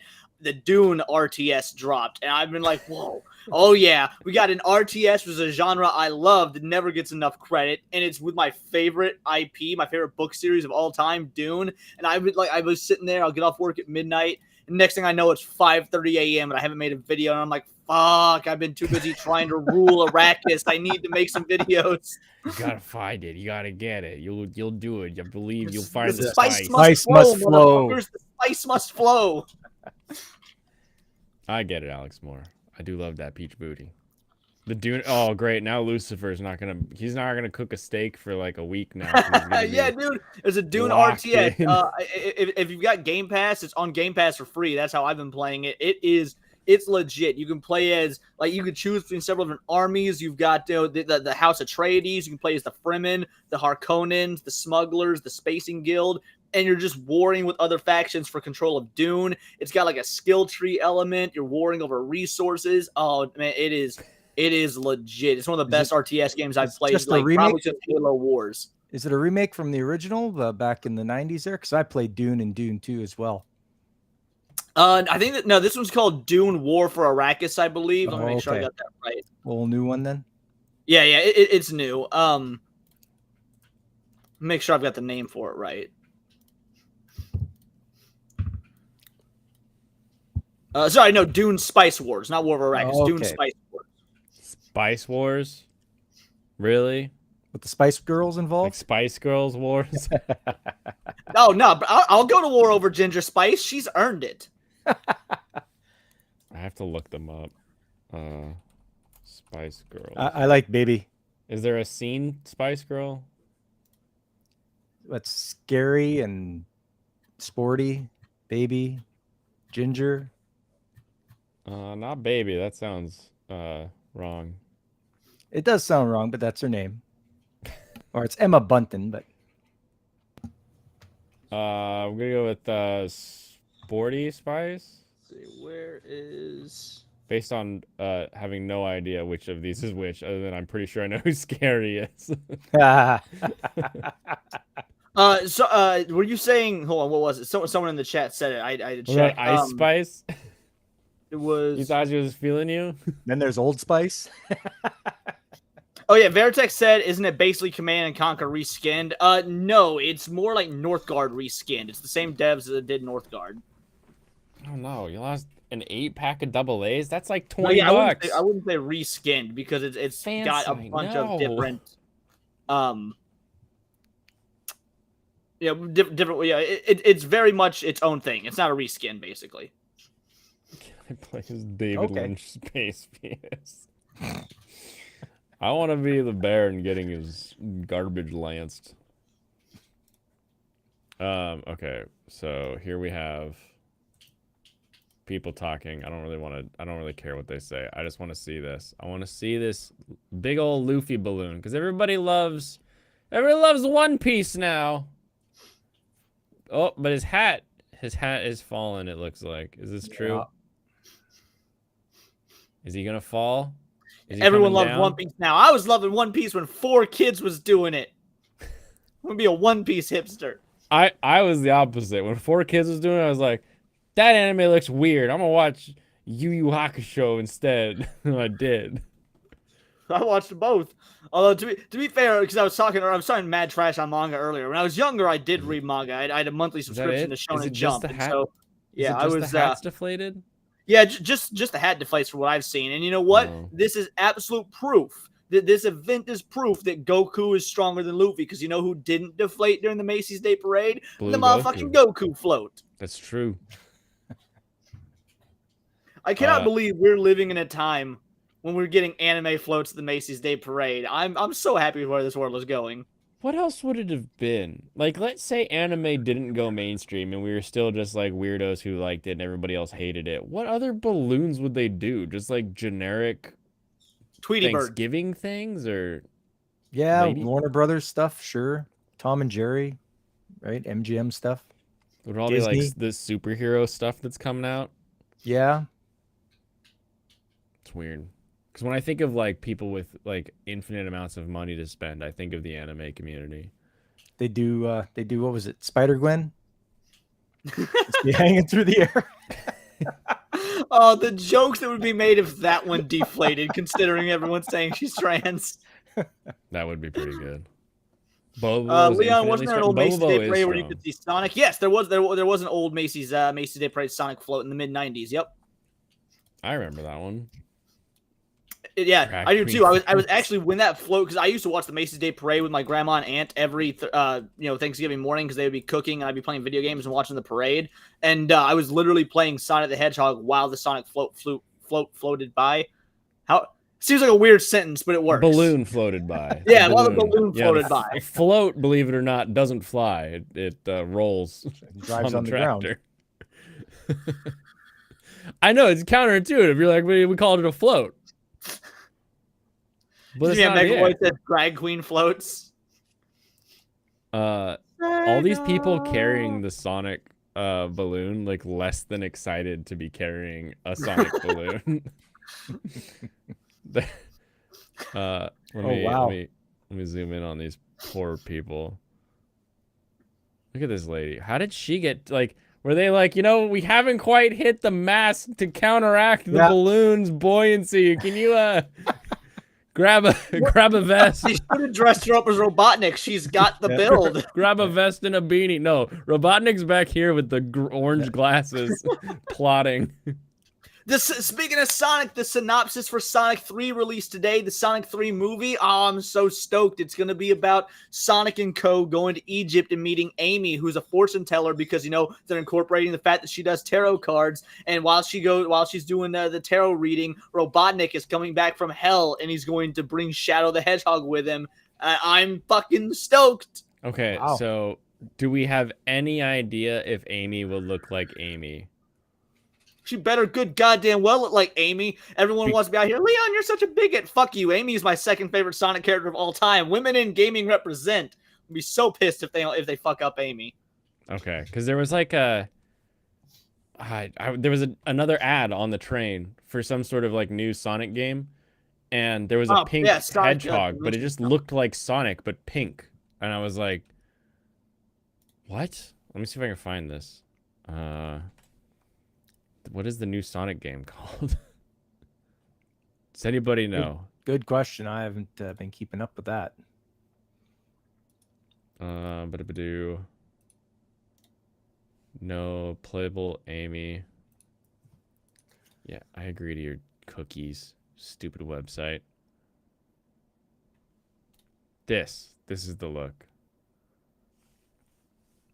I found it. All right, let's have a look here. Here we go. This one. where she looks more like a hedgehog. Mm-hmm. Like she has hedgehog spikes coming off the back. You have no idea. You don't have. Oh, come on. Non-autistic people can like Sonic the Hedgehog too, but then I see this and I'm like, okay, that's a little more. Like I could see them doing this in the movie, but it's all about those head spikes. Like I don't know which way they'll go. Sonic Superstars, says AC. Superstars? Amy's OG design from the 90s. Okay. Hold on. This. So, old Amy, spiky head. New Yep. Amy, cute Bob. Everybody loves a nice Bob. The bots look like the SWAT bots from Sonic Saturday AM, but Amy looks like Sonic Underground. Oh. Okay, so the hair, she's kind of got it brushed back. It's got that band across, so okay. Yeah. It's okay, the expert's back. Yeah. Sorry. I had to take a moment there. Yes. All right. I see Amy's pulled up. What we got? I was just comparing the two designs. Yeah. That's her old design from Sonic CD back in 98 or something like that, or 96. And then when they went with the Adventure redesign, she looked like that, and that's been her look ever since.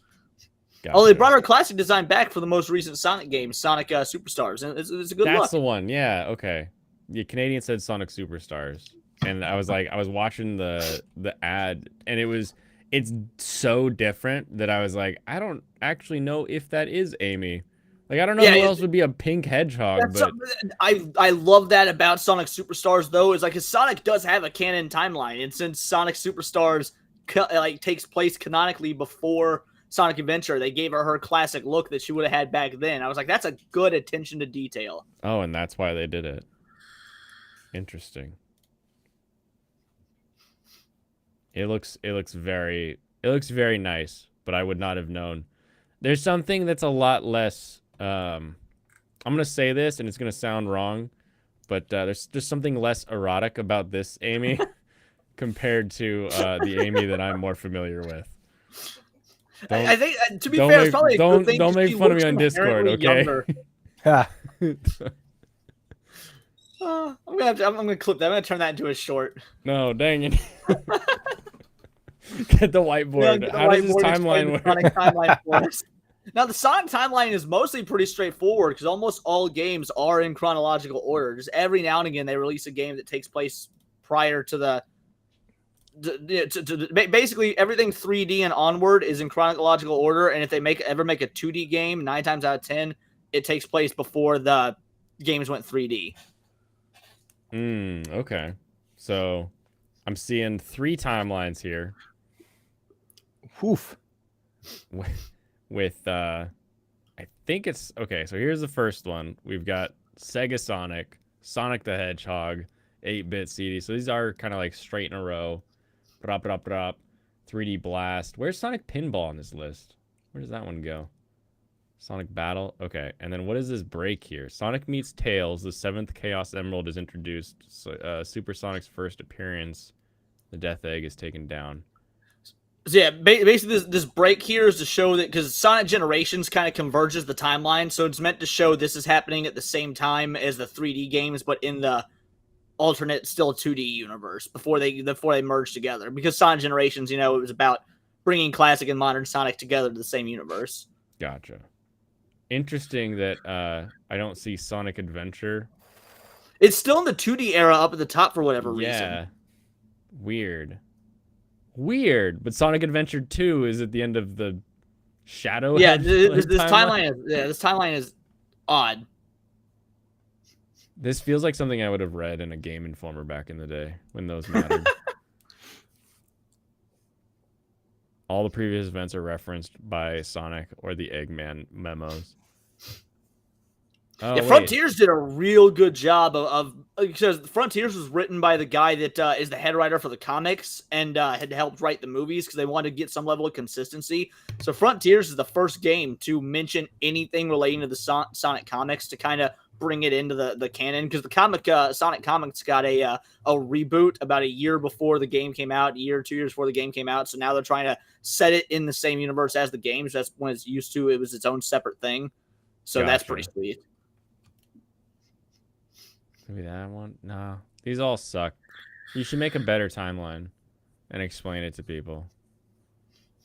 Because all of these feel weird. Like I think the problem with this is the design, right? So we start here and go over, but then I think we're supposed to come back. Yeah, I think that's correct when you're looking at it like that. So yeah, I might need to do that. Might be a cool, fun, edited, scripted video, since I try and do those once a month. Is explaining the Sonic timeline. Yeah. Yeah. Make it a short. Oh God, no! I'd want to make it 15 shorts. No, there you are. 15 shorts. Although, to toot my own horn for a sec, did either of you guys see did Resident Evil rip off Alien video I did? Yes, I saw it naturally too. I didn't even like go to you to find it. It just showed up in my feed. Well, that's awesome. You and Angry Canadian pop up in my shorts feed, and I make sure to watch them. But yeah, it's always kind of funny to me. I'm like, every now and again, once a month, so I love making things that have nothing to do with the news or whatnot. Just like, hey, I want to flex that I can actually edit and script and do things like that, because that's what I wanted to do when I first started YouTube. But it's so annoying that media is where it is. There's not a lot happy to talk about. So like every now and again, like this is what YouTube was meant for. These classic, long form sort of artistic analysis videos. Oh, totally. I love all that. Like I will put on a 10-hour video and just have it in my ear while I'm doing whatever else I'm doing. And it'll just be there and I'll just enjoy it. Yeah, especially if it's something you really liking. What I liked was what I liked care about. Oh, okay, that too. But I'm a weirdo. What I liked was your Truck Coon short. That was a good one. I really laughed over that. I love those shorts. They're really fun to make. I've got a bunch of short footage still to go through, because there was a bunch of stuff in Japan where it was like, oh, I'm gonna talk about this, and so I just did a bunch of raw footage of it. But it's something that I have to actually put together, and then a couple of them I think I may actually stick on the computer so I can edit them a bit, because I know there's CapCut and there's a couple other video editing programs, but I can do it so much faster if I just get it into Premiere. Dude, I love CapCut. CapCut's what I use, but it takes literally about half an hour to edit a 1 minute short, which is not necessarily a bad thing. Just there's a lot you can do with CapCut, and I appreciate that. But man, is it, and it's very intuitive, but it's got a lot of options. And so, 60 seconds takes 30 minutes to edit, 15, 20 minutes to edit, depending on the length of your short and the type of editing you want to do. When it comes to because whenever I do shorts, it's stuff that I would normally cover for a video, but I don't want to dedicate a full 10 minutes to it. So I'll be talking, and I'll put I'll cut out my background so that I can have the articles behind me and different visuals, little pop-ins, make sure I've got, subtitles on there, because I subtitle my shorts, little pop-ups at the end talking about how to click to subscribe, things like that, and just adding it all up takes time. Right. Premiere is a pain in many ways, but I prefer it over all the others. The only Premiere pain I ever run into is when something updates just enough to change a default that I have. And by default, I don't mean a default setting. I mean the way that my hands move. I go here, go here, go here, and do that. And if it's one more drop down that I forgot to do because it was added or put in a different location, I'm always God dang it, why do I update this thing? Why did I do that? I already liked it. Why did I do that again? That's fine. Oh my goodness. You love DaVinci? Good. Love what you use. If you don't love what you use, you won't use it. And if you don't use it, you'll never make anything. Free version does everything I need. For the most part, that's true on a lot of stuff. There's so much Premiere that I don't use. But my justification continues to be that I use it for other things that make it worth having. Also, the flow is nice, going from Photoshop to Premiere to Lightroom to After Effects. Like you can go through the bridge so nicely. Yeah, they've made it so they all work well together. Mm-hmm. You get me. Oh yeah. Even though I hate Adobe because those guys want you to subscribe to have Acrobat just so you can rotate an image. And I'm not going to do that. I'm not going to subscribe to your stupid subscription just so I can rotate an image 90 degrees when it should do it automatically. What do you guys use for your thumbnails, out of curiosity? I use Photoshop. I use GIMP. You use really? I fucking hate GIMP. I use something similar called Paint.net, but man, GIMP is. It's so easy. What I'm not like it might be an easy program to use, but I hate the aesthetics of it, the layouts of it. Where it doesn't have a window. Yeah. That drove me nuts for so long because I used GIMP for a long time before when I was in college, I ended up getting like a free version of like Photoshop 4, and that was good. But yeah, there was something about not having a window that just always drove me nuts. Pop's the true one. A few things get me upset. Some stuff like that does. So I don't know. There's something. I'll use programs if they work and they do what I need them to. But the entire time I'm using them, I'm thinking about like how they could be better. And when it's something as simple as like, why don't you just have a damn window? I don't know why it drives me so nuts. I'm not even that organized. I've got shortcuts all over the side of this screen. I don't even like bother like putting them in an order that's specific. It's like, yep, that's a desktop shortcut, and it's just they start filling up the screen until I just delete them all because I'm like, I'm not using these. Yeah. See, I don't use shortcuts for almost anything. I just do the long way. I have more trouble actively thinking, oh yes, I have a shortcut for this, than if I was just to do the long way. Even with my day job, I work on Linux stuff, and you can use a bunch of Linux shortcut commands. I'm like, now I'll just use every command individually. I'm so fucking inefficient. At least with desktop shortcuts, you can argue that you put enough browsers in your way. It's like it's kind of a pain actually to minimize them all to reach my desktop. So I know it's a button, chat. I know there's just one button, but like when you've got a dual monitor set up, sometimes you go to hit that button and you like swipe across and you end up opening another Chrome tab instead. Yeah. I finally had my dual monitor set up back actually after about I've been without it for probably I've been doing YouTube almost a year. I've been out without my dual monitor set up for probably 8 months of the last year, and I finally got it back a week and a half or so ago, and it's been so nice. Nice. Oh, it is. I love my dual monitors.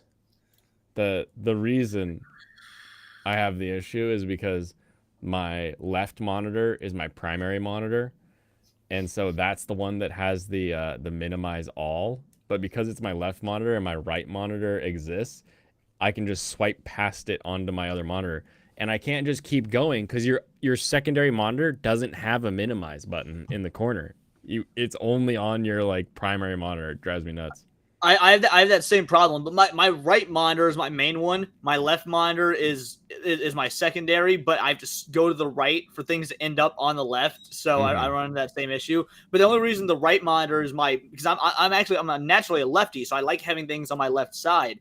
But my desk is an L desk, and so for me to put my for me to switch my monitors, I would have to do so much cable management. I'm like, fuck it, I can just move the mouse to the right and get used to doing it. L's for loser desk. My I stands for win. I win. That's what it stands for. Lowercase I. He's gonna fight Apple on that trademark. Yeah. You're trying to get a third monitor? What would you put on a third monitor? Wow. I think about it sometimes. I'm like, man, what if there was another one? Like, I'd do one of those like top monitors over here maybe, but then I just wonder like, what would I even put up there? Stats? I guess now, okay.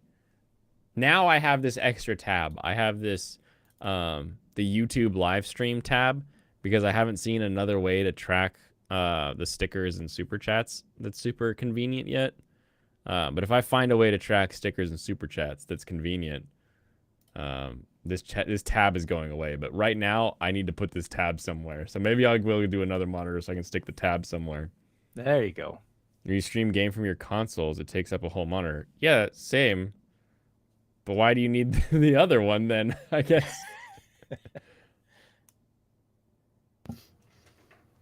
Like anytime you see this is the other, this is my monitor. So if I turn on like a game or something, it's going to come up on this side and then you'll see it.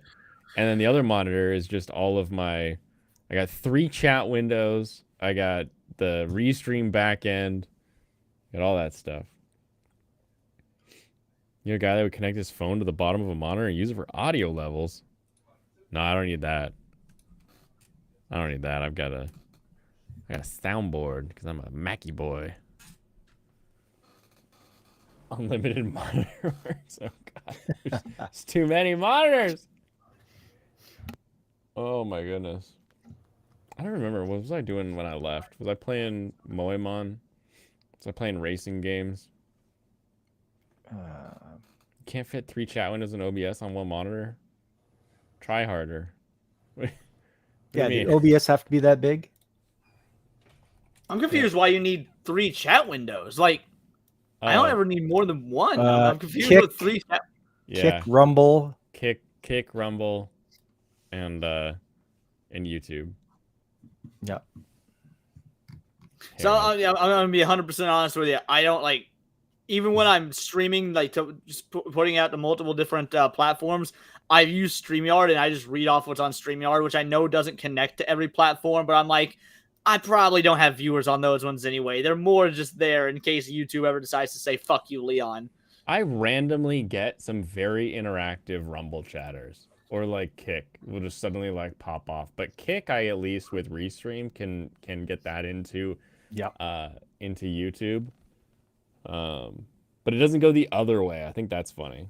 Kick won't see the YouTube chats. But this is what I do. I've got half of my window basically is Restream, and then I got my 3 chat windows popping off over here. Because that's what I do. Megalo's out. Peace. See you, Megalo. Later. Lunchtime. What, is he leaving for lunch? Like, he was watching us at work, or was he watching us at lunch? Hey, he's probably going for lunch. Oh, that's Twitch DR, Dr. Asuero. I like the DR, so now we can't really call you doctor anymore, but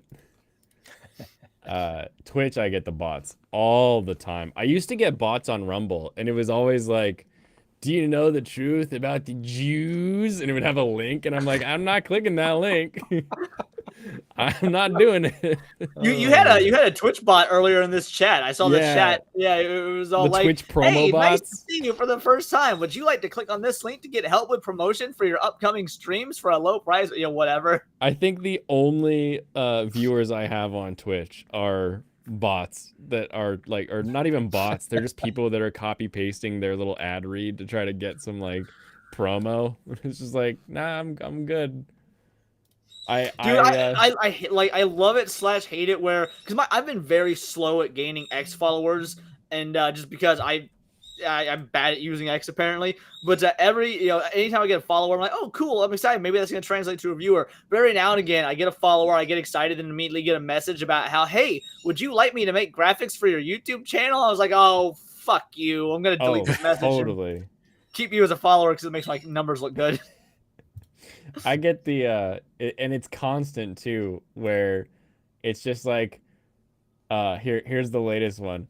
Mitsuko followed you, and it's just like a chick's face and a little bit of cleavage with a white sweater, and you're like, I don't think you're real.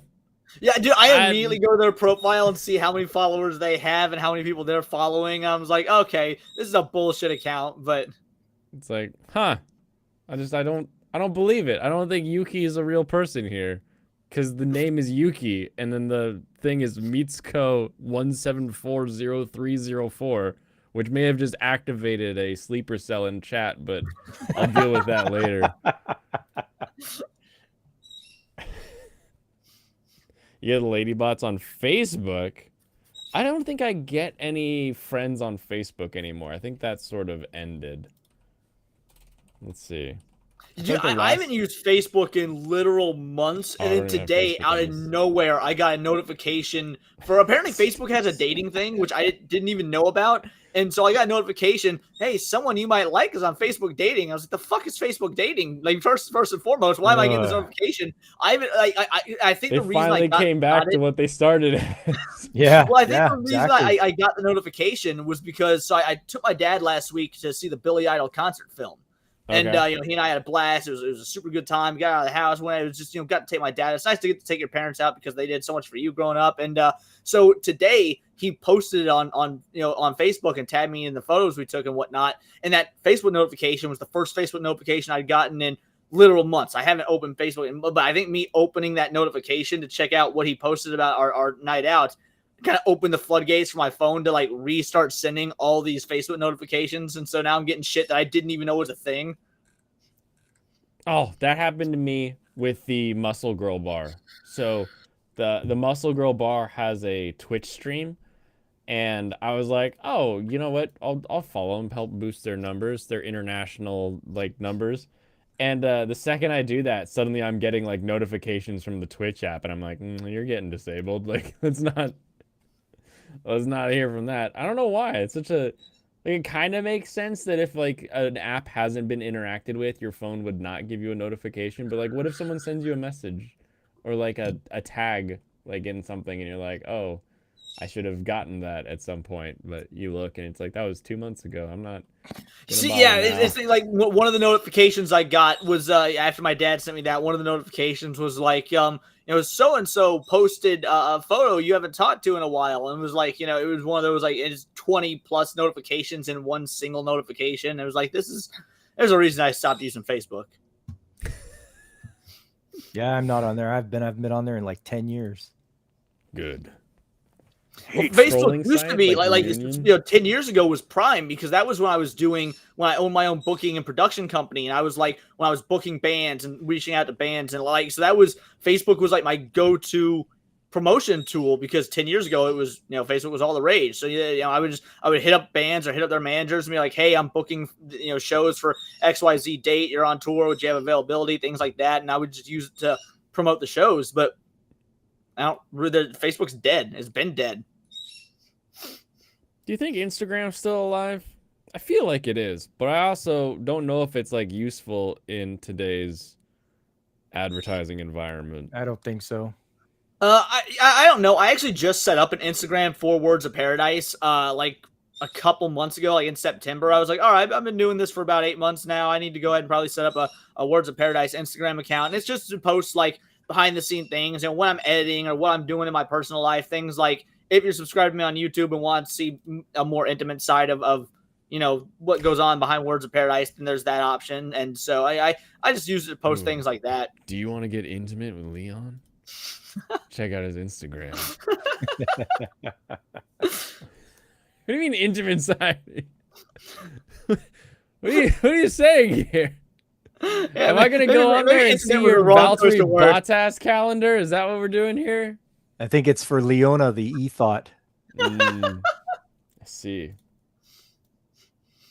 That Leona shit has gone further than I expected to. I'll get viewers who I've never seen in my videos before start leaving comments on my videos. And it's like, yeah, but what would Leona say? And I was like, I've done this character like 3 times on other people's streams. I did not know that it was getting that much attention because I've never done it on my own channel, I don't think. So really, I'm thinking about doing it depending on how things go. I'm thinking about getting an all-female stream, like all my guests are women for a Countercast episode, and I'm thinking about doing Leona as, and then you'll be Leona. So I do it, but I haven't committed to that idea yet because I don't know a bunch of women that I want all on stream at once. So, just do see if you can get on Simpcast. Yeah, there you go. That would be glorious to get on Simpcast as Leona. I would do that in a heartbeat. Instagram is the gateway to OnlyFans. Oof. He's not wrong. He's not wrong. Unless your Instagram looks like mine and it's all like JDM cars and anime. Dude, Pretty Josie happy. the Redhead Good trailer. Libertarian. I don't know if anyone follows her on X or not, but Josie the Redhead Libertarian posted on X today. She's like, I finally started an OnlyFans account, and I knew it was fake. I'm like, there's absolutely no way that Josie the Redhead Libertarian would start an OnlyFans account, but there's a link. I'm like, it's got to be some sort of joke. I need to know what the joke is. So I clicked on it, and she does have an OnlyFans, but like it's a joke. It's fucking Rick Astley, and it's a Rickroll. And I was like, that's fucking good. She's gonna get a lot of people with this. I do not follow her.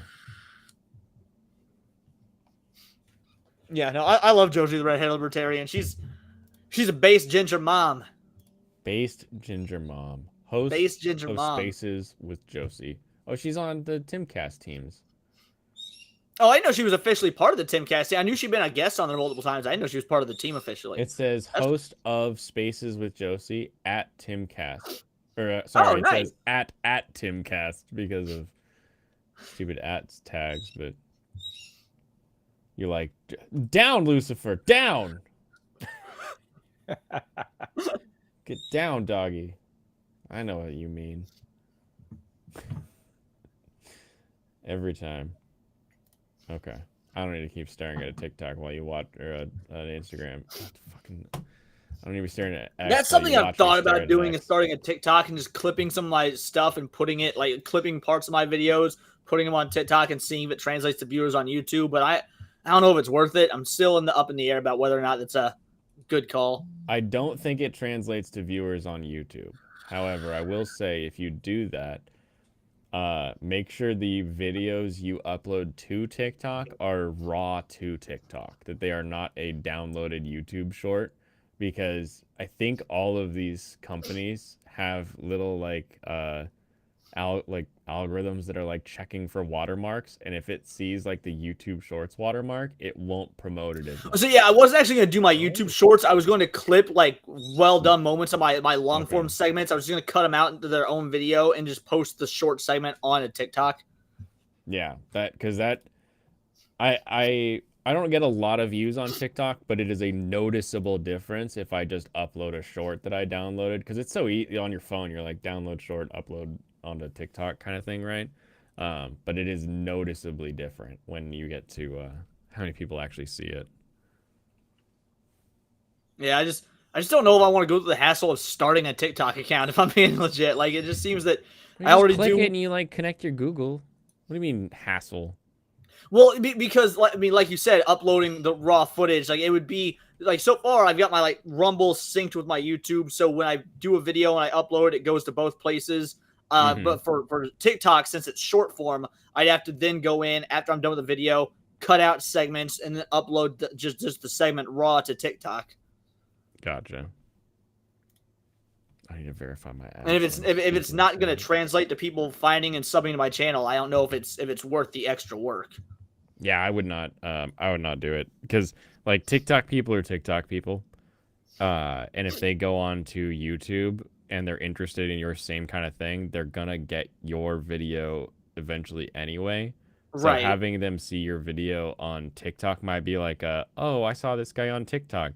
But there's plenty of times where like I'll see a YouTube short, or waifu will see like a TikTok, and she'll be like, oh, I saw this guy on TikTok. I'm like, oh, that's a YouTuber. He does this and this, and she has no idea, because she just swipes past the TikToks, right? Right, and that's why is like, because I don't do shorts a whole lot anyway. When I do shorts, like they tend to do decently well for a channel my size. But like the shorts are really only there, in my opinion, to gain subscribers. They don't really translate to monetary gain or anything to that effect. And so like, if people, I just don't think people are going to take the extra leap of like, hey, I'm going to go over to this other app and sub to them on there, when I don't really do short content on YouTube. So I just don't think that if people are watching TikTok, it means they want short, quick bite stuff. And so I don't think they're going to watch my long form stuff.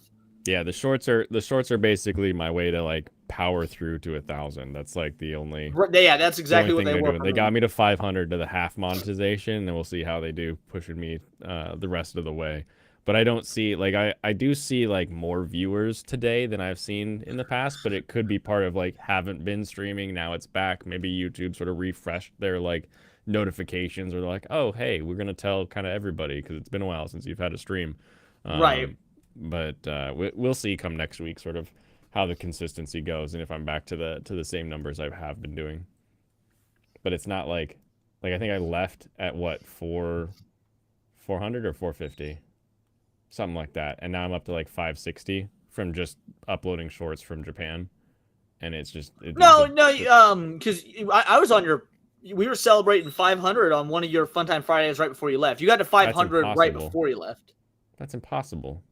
The shorts that got you over was your box truck short that was shipped from Japan. No, it didn't, because I couldn't apply for monetization until I was in Japan.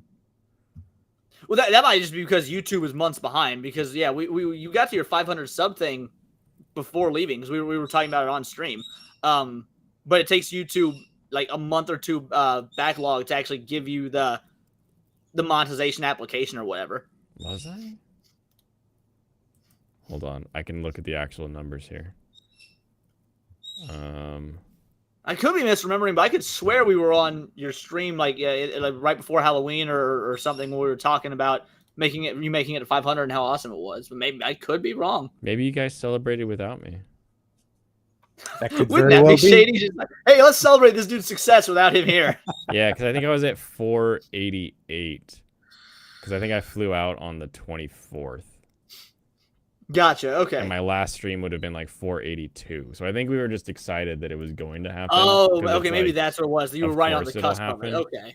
But yeah, it's not like it's far off. Like it's like I was at 482 for like, what is this? A week? 2 weeks? And then just it's like I get to Japan and you just watch the shorts just climb up to where I'm at now. It's actually shocking how daily short uploads is compared to even because November. You start to get out farther into Japan, like into Osaka and Kyoto, and you're like, I'm just gonna enjoy more of this. I'll keep filming stuff to upload, but I'm not gonna bother like wasting time at the hotel when I get back. And you can see it slows way down. Pull the Social Blade. I have the Social Blade. I have the live count. Oh my goodness. Yeah, no, as far as subs go, like I'm thinking I might get back into doing more shorts throughout December because my goal is to get to 2K before the end of the year. Mm-hmm. And I'm right on the cusp. I'm at 18, like just shy of 1850. So I have like 153 to go before I'm at the 2K mark. I'm like, all right, I need to do something since there's a power boost hyperbolic time chamber in my numbers. So yeah, just get that last little bit. Yeah, you're almost there. Your numbers are crazy. Like mine are Pops. Yours, you're like. Oh, thank you. So Pops had said that. I didn't know if you were referring to it, but yeah, no, thank you. Yeah, I'm excited for it. I am. I'm loving doing this. Like I really am. It's never get tired of it. Yeah, I think you set a goal, you hit a nerve, and you made it.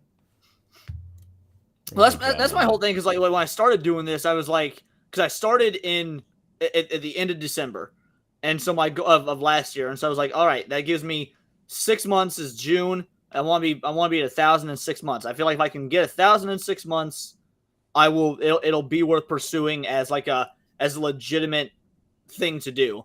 Mm-hmm. And so I pushed it real hard. I was like, okay, if I got 1,000 in 6 months, then hypothetically I should be able to get another 1,000 in 6 months. So I should be able to be at 2K before the end of the year. And I've got a little over a month left, but it's looking incredibly doable if I'm about just 150 short. So I think you'll make it. And you'll make it without us just making 150 alt accounts. Yeah, right. Exactly. That wasn't a prediction based on things that I'm going to take action on. I'm going to keep sharing and liking. So, no, I appreciate that. Thank you. Yeah, for whatever reason, like the algorithm goes through dips and spikes. I think I'm hitting a good wave right now, but like September was awful for me. So like I had some great numbers in July and August. And then September, my numbers took a nosedive. It was almost discouraging. I was like, shit, did I do something wrong? What's going on? But then October, they jumped right back up. I was like, okay, fair enough. And November's been not as good as October, but definitely better than it was in September. So makes sense. I need more. Yeah, I need more of Pop's shorts though. That's what I need. Oh yeah, I'll try to get some more. I got one in the can here I'm working on. I just don't know if they're gonna like it when I upload the music with it. I think well, if you Isn't can the use algorithm different for music on Shorts? Like, isn't it allowed or something like if that? you where it's- use the Shorts app, like the YouTube app, to get the music, then it's okay. Like you can basically pick any song from the Shorts library. But if you upload it with your own music, it'll get tagged. Okay. Yeah. it's probably not Interesting. gonna 'Cause, yeah, like it I then. always use CapCut because the YouTube app for Shorts, in my opinion, sucks. It's super limited. Yeah.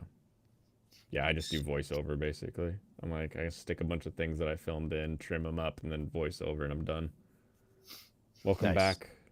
I am welcomed back. Thank you, DJ Ronnie G, for your wise words, your kind words. I feel very welcomed. I also feel very tired, but I'm not. I'm not at all. I slept in today. I was like, you know what? I'm gonna wake up when I want to wake up. It's Friday. And I woke up and I raked a bunch of molehills because I killed a mole. I got a mole in a trap. I've never actually trapped a mole before. I've gotten Wow.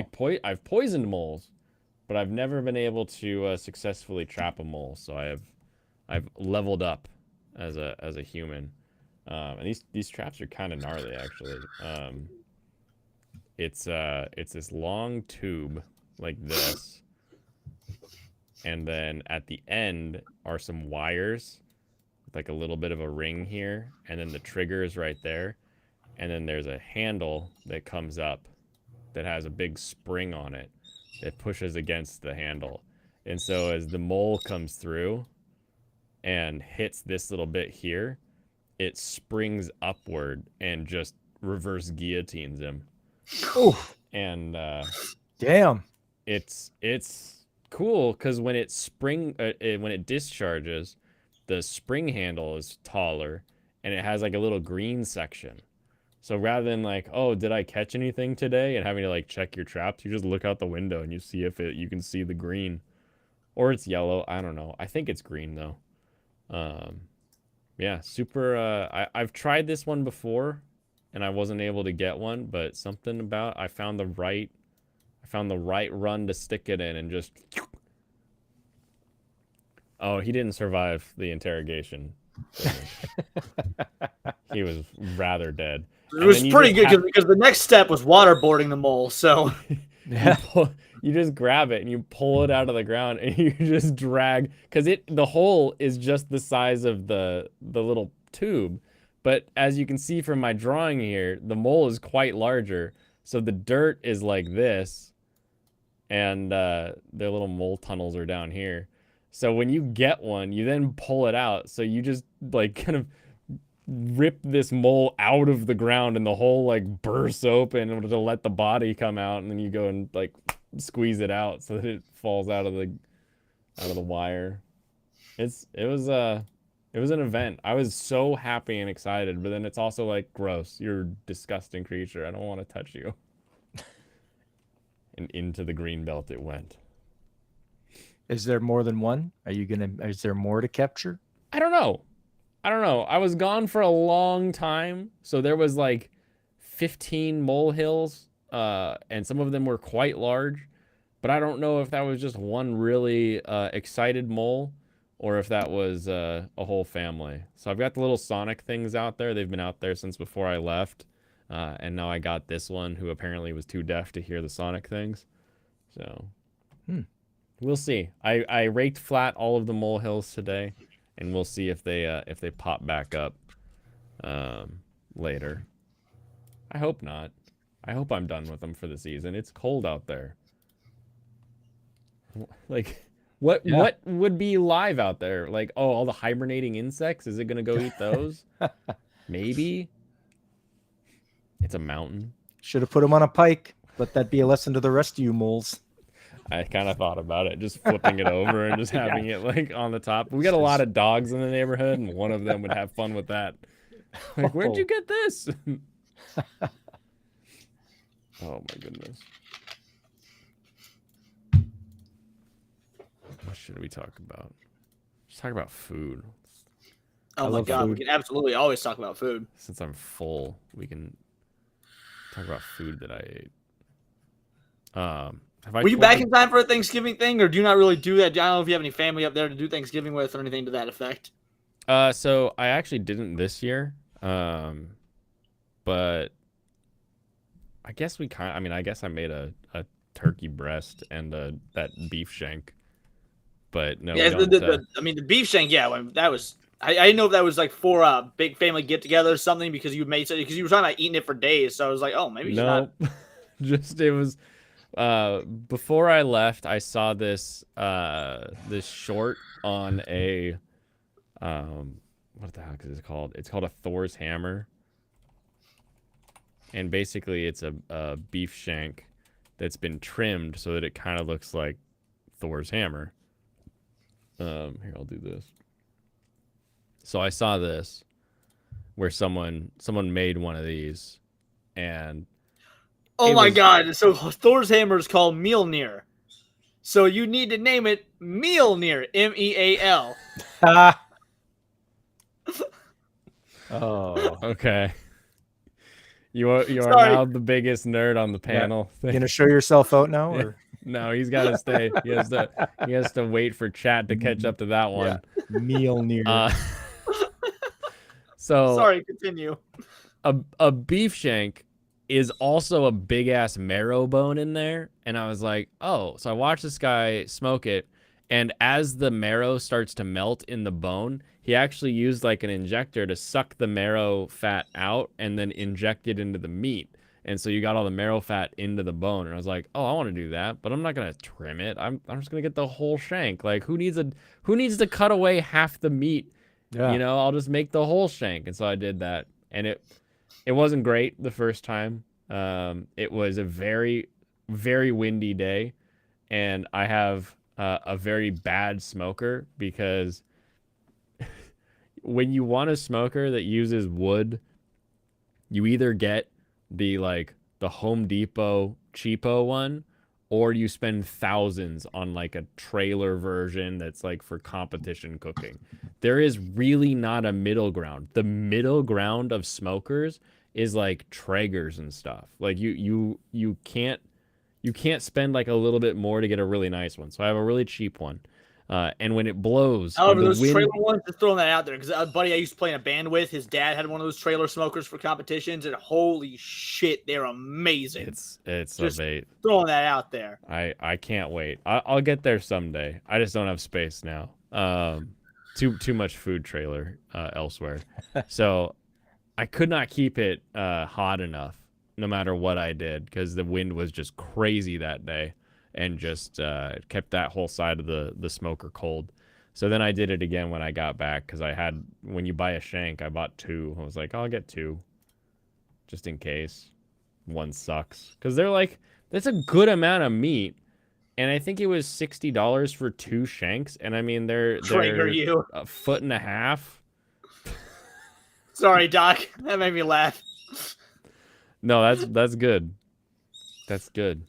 I bet they do have a Traeger U. I bet that's what they call their like smoker like recipes and stuff. No, they don't. Dang it.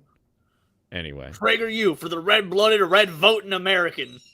No, Sponsored by Alex Jones. I couldn't remember his name for a sec. There's your $1 million idea, though, is make a smoker that's one step up from the cheap one. If there isn't one, make one. It's an option. Or it's a question of why it isn't there, right?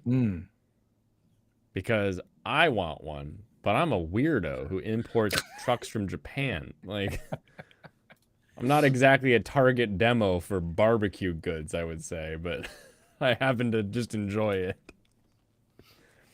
No, but imagine that though. You get one of those nice smokers like for competitions and whatnot. You roll up in your Japanese box truck doing like, entering competition with your Japanese smoked meat. You're going to blow people away in the Midwest. Wagyu beef. Yeah. There you go.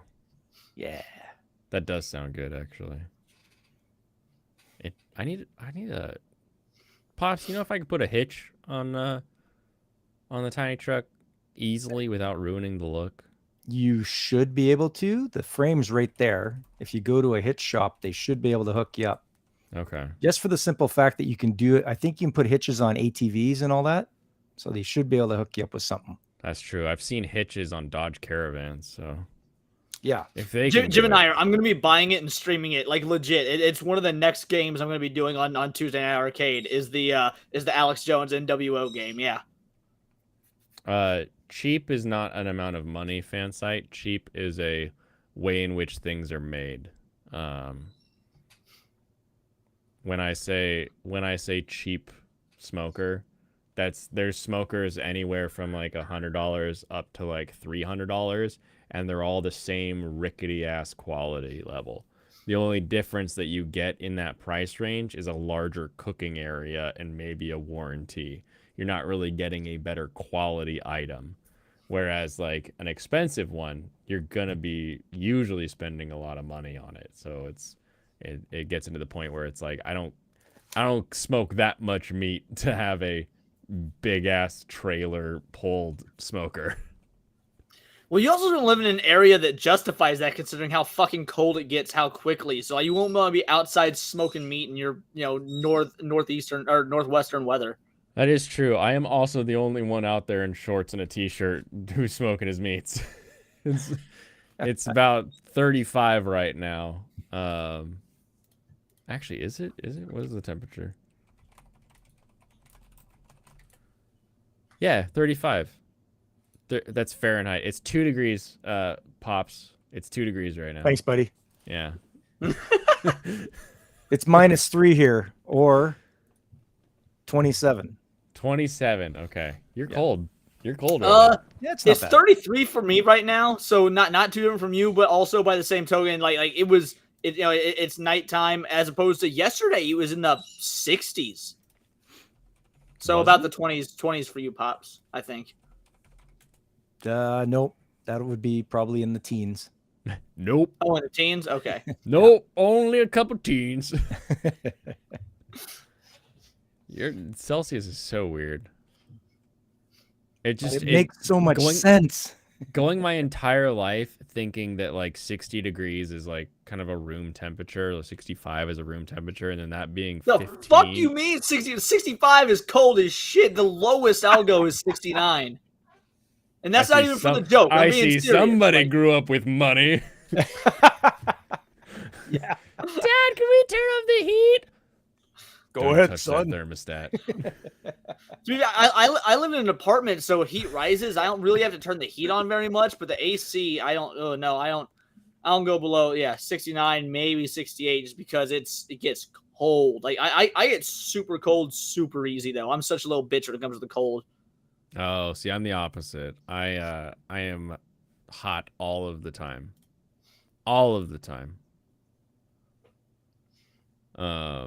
Okay, so one of the last meals that we got in Japan, we got gyoza because everybody loves a dumpling, and on the menu was gyoza roulette, and I was like, oh, please be like a spicy roulette, not a wasabi roulette. Sure enough, it was spicy, and you get 8 gyoza, and 1 in 8 are super spicy. And I sit there and I grab my first. So it's like gyoza. Japanese roulette instead of Russian roulette. Exactly. They spice up a dumpling, and I grab the first gyoza and I take a bite, and I was like, "Damn, that's got some fire to it." But it was really, really tasty. Like that beautiful spice mixture with the meat. I was like, "This is amazing." I was like, "I'm pretty sure that's the hot one." And the guy was like laughing at me because he was like, yeah, that was the hot one. And I tried the next one, and I had like a chili oil at the table. I had this kosho, like kind of a spicy yuzu mustard down here as well. And I stuck them both on for like dip and stuff. And I was like, man, I really liked that spicy one. So he went ahead and he actually like gave me the spicy sauce that they like mix in to make it spicy. So I could dip the rest of them in it. Because it was like, the rest of them were so boring after the first one, like burned my mouth. I was like, I need more. I can't stop at just one. It's not how I work. I don't do just one spice. I need all spices. Well, no, so I made 2 things for my family's Thanksgiving dinner. So I made the cheese ball I was talking about earlier, but I also made a dessert. And so again, I was real limited with my ingredients because most of the stuff in my house is for carnivore. And so I was like, Yeah. all right, well, I love cream cheese dainties. For the people that don't know what they are, it's a pastry, but it's not a bread pastry. It's a pastry made make a out meat dessert. well, no, it's a pastry made out of cream cheese and butter. Oh, And okay. now this one wasn't quite carnivore friendly because it is filled with jam. But like, all right, I've got two different. I want to make like a spicy dessert. I've got jalapeno jelly, so I made these little pastries and stuffed half of them with jalapeno jelly, so it's sweet and spicy when you bite in. And I made some that were filled with like regular raspberry or strawberry jelly or whatever. But oh, dude, it was so good. Like you bite into it, you get this cream cheesy, buttery, sort of pastry style thing, but made without any bread, and it's got jam in it. But one of the jam is a sweet spicy because the jalapeno, dude, it was so good. Nice. We almost always have jalapeno jam because my wife and her whole side of the family loves it. But like the jalapeno jelly, is it jelly or is it jam? Maybe it's mine's jalapeno preserves technically. Which the difference between a jam, a jelly, and a preserve is jelly is just the gelatin. Jam has the skin of the stuff in it, and a preserve actually has chunks of the fruit or whatever in it. So if it's got chunks, it's a preserve. If it's got just the skins, it's a jam. Oh, good to know. So yeah, mine was technically jalapeno preserves, but it's just called pepper jelly. But it's your description makes me think that it's a what was the last one? What was the third one there? Preserve is chunks. Preserve. Jam is skins. Because there's chunks of like jalapeno. Yeah, that would be preserve technically. But you when you buy it, you buy pepper jelly. So they always have this stuff in the house, and it's never hot. Every time they're like, oh, see, that's mine spicy. legitimately Like, has no. kick to it. I'll go grab it real quick. Give me a sec. No, it's not. That's the problem with jalapenos. Is jalapenos will be like a bell pepper until suddenly you get one that's like 10,000 Scoville, and it's like, oh, that's why it's an average of 6,000 because just randomly you get these crazy hot jalapenos. I've noticed that too. Yeah, for the jalapenos, you can get like real mild ones for some batches, and then some other ones will just blow your doors off. So, the secret is the how jalapenos are inconsistent. This is what it looks like. Okay. Oh yeah, nice. Let's make that Yeah, bigger. it's red. It's got chunks. Like if you look at the bottom, it's got chunks in there, and yeah, it's good. I like it a lot. I'd try it. Yeah, the secret of peppers. Can I find an easy picture? Is just which one has curly tips. Okay. Spicy. Here, the older, more stressed the plant has been under, the more white lines you'll see, and the hotter the pepper will be. Interesting. White lines. I guess they usually do have those white lines, but usually what I go for is like the tip of the pepper. Like you'll see these super round guys like this. Mm-hmm. This guy's not going to be very spicy. But these that have more of a point, they get a little spicier. And if that point actually curls a little bit, that's how you know you're going to get a spicy jalapeno. They're all freaking hot? What are you talking? Fansite? Don't go overboard, Fansite. They're all going to be different. Have you ever seen Hot Ones, Fansite?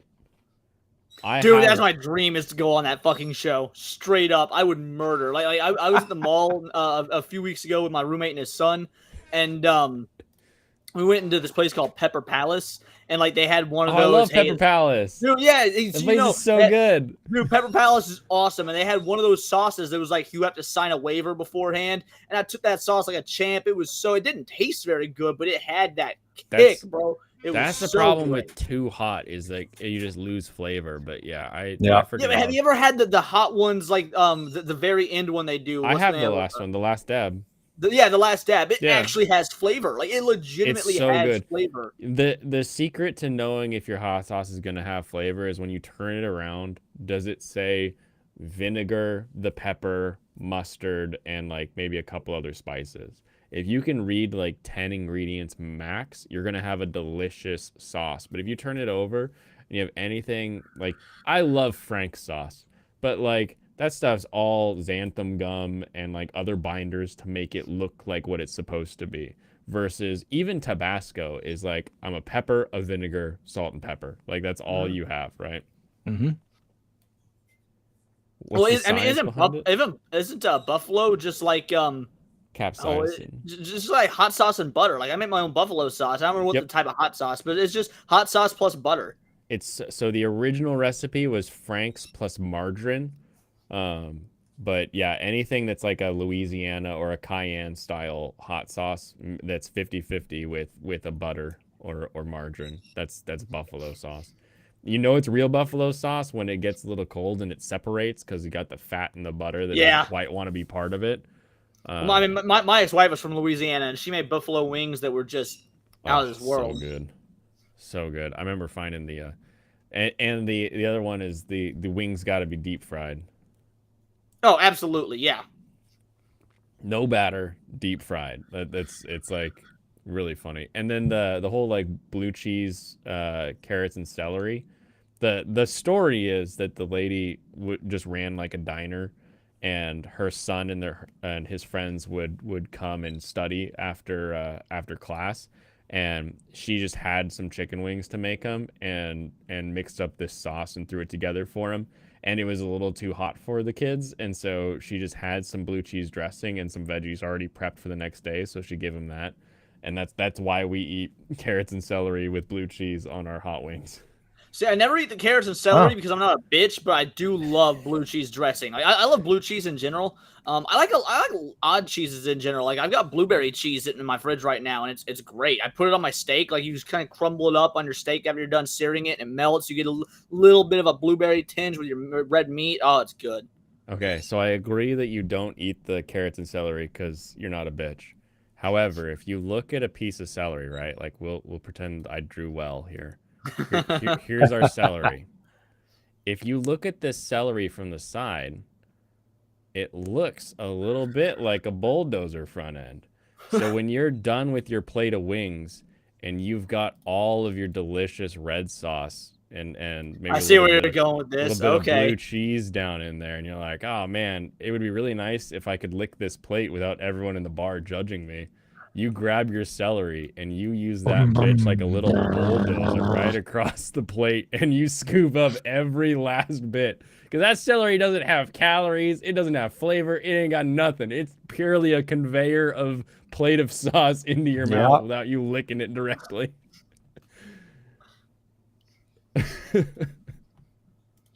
It's God's bulldozer. And yes, blue over ranch. That is the original. It is my preference every day of the week. I don't hate people who put ranch on it, but I do hate people who ask me blue or ranch, and I say blue, and then they bring me ranch. And I'm like, why did you ask? Why did you ask? Like ranch isn't bad. It's so generic. It's so average. Like, yeah, you can add ranch to anything, but also it just tastes like anything with ranch, as opposed to blue cheese. Blue cheese on a steak is different than blue cheese with wings. It's different than blue cheese with fries. Like it enhances as opposed to overtakes. Mm-hmm. Have you seen The Ranch Man?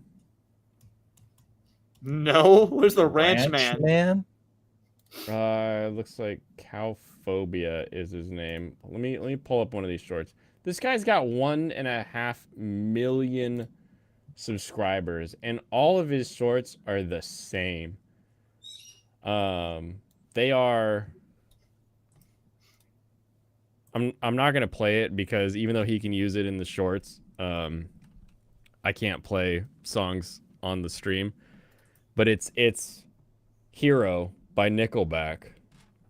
And it's always like the Spider-Man song Hero? The Spider-Man song. So there's a comment up here that says, I have no ranch for Thanksgiving dinner. Help me, ranch man. And it's like, music's playing. He's shocked face. And they say that a hero save us. And he runs in a ranch costume, bringing them ranch. Every single short. You've got the kind of interlude to the chorus, and then when he does the shocked face, they say that a hero save us. Every single one of these things. Sponsored by Hill Valley. If he's not getting any Hidden Valley money, Hidden Valley, that's right.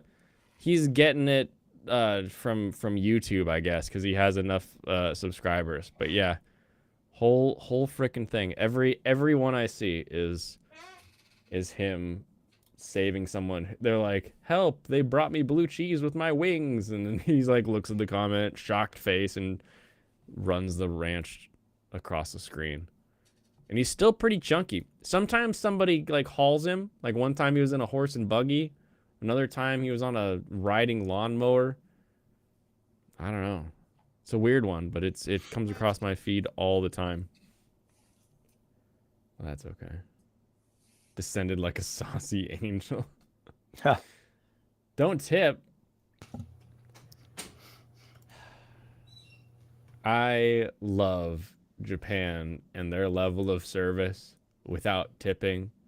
Like, the tip in Japan is if you're at a bar or a place that has like the countertop where you're talking to the guy and you're like, hey, give me a drink and get a drink for yourself as well. And that's how you tip, is you buy them a drink. Usually they'll just like put a tea on your tab or something and drink that, but it's so nice. So nice not to worry about tips. Yeah, that is. Hippie fucking 69 over on Rumble says, ew, blue cheese is so nasty. Said hippie fucking 69.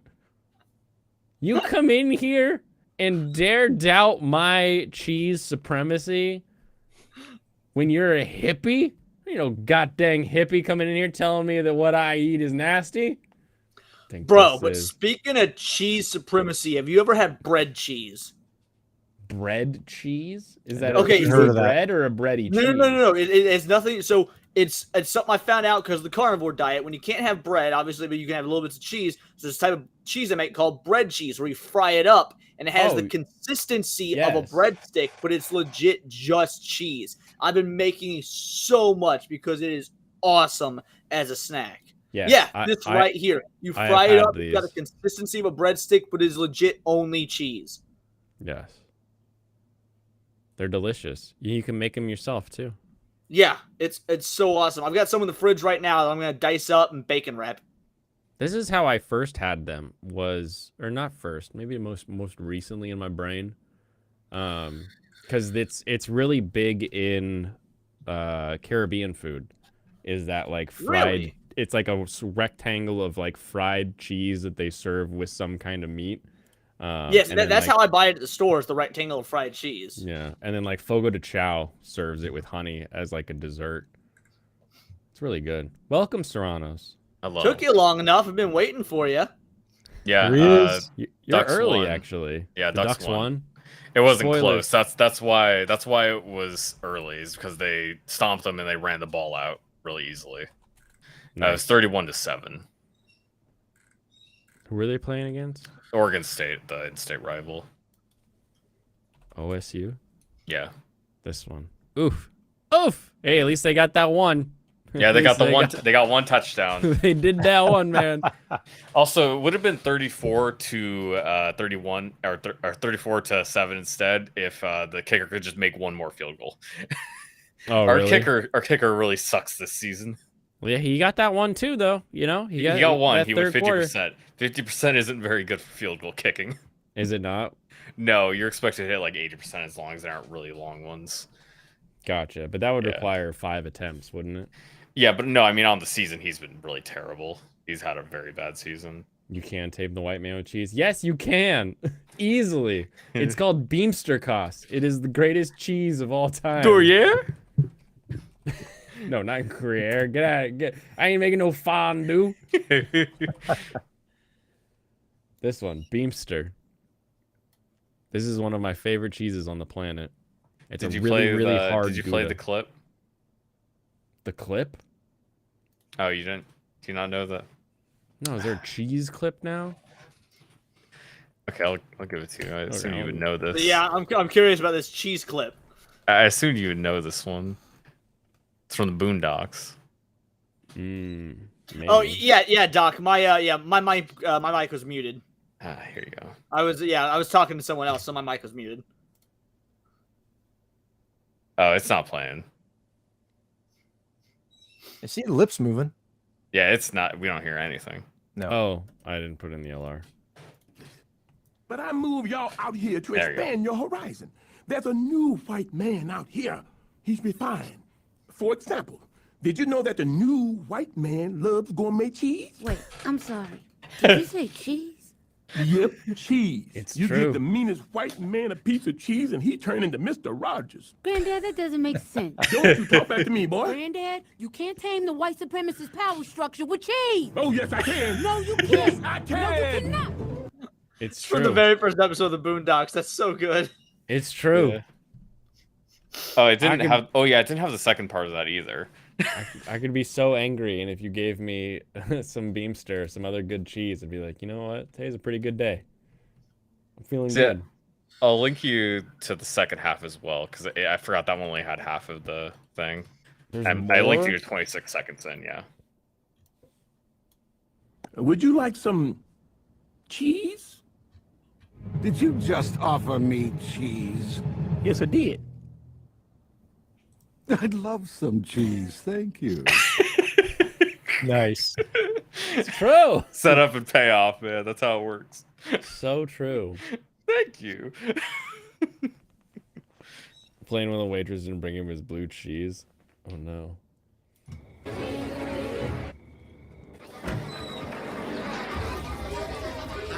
Oh yeah, this is another great one. I love the show. You have smiling friends? It's so good.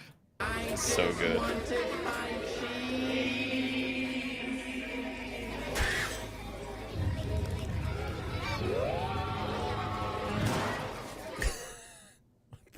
How am I watching? Smiling Friends. It is like one of the I best kinda- Western animated shows of the past decade. I kind of never want to see it because every time I watch a clip, it's so weird. I love All it. of it though is good. All of it's good. I can't. You gotta watch it. I don't have any context for what just happened, but that little pink thing ate a bullet with his whole body.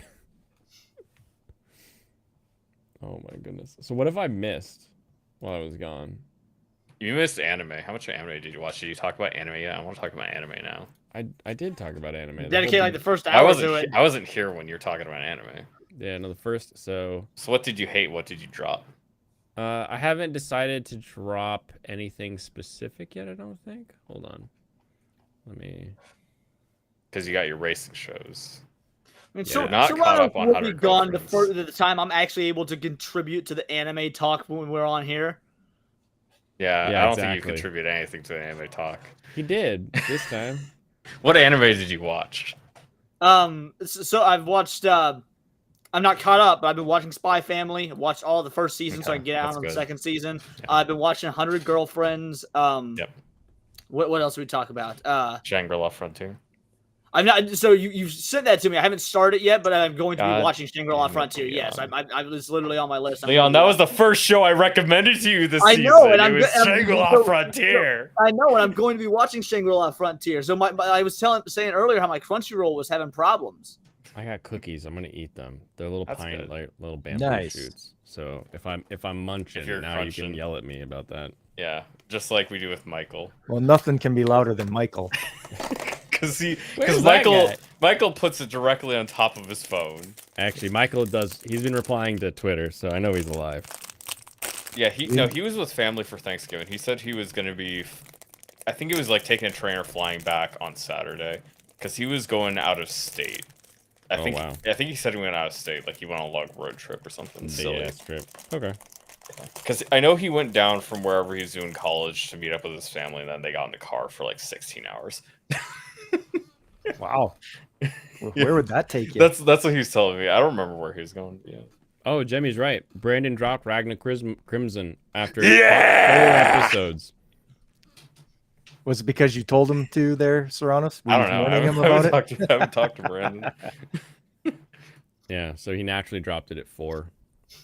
I'm Ragnar Crimson is still one of the highest rated shows this season. I think. Let's check where it's at. Is it the meme show of the season? Kind of like that one year, or I don't think it's funny. No, it's. what was that season though, where we had? Oh, it is lower rated than it was before. It's at 72 Devils- instead of 80%. Reign of the Seven Spellblades. That one. Do you remember how that one was like top 10?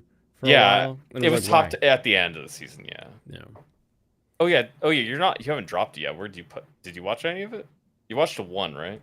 Mm-hmm. I watched one and I was like, I'm probably gonna drop this. then I now you get to decide. haven't had officially done it yet.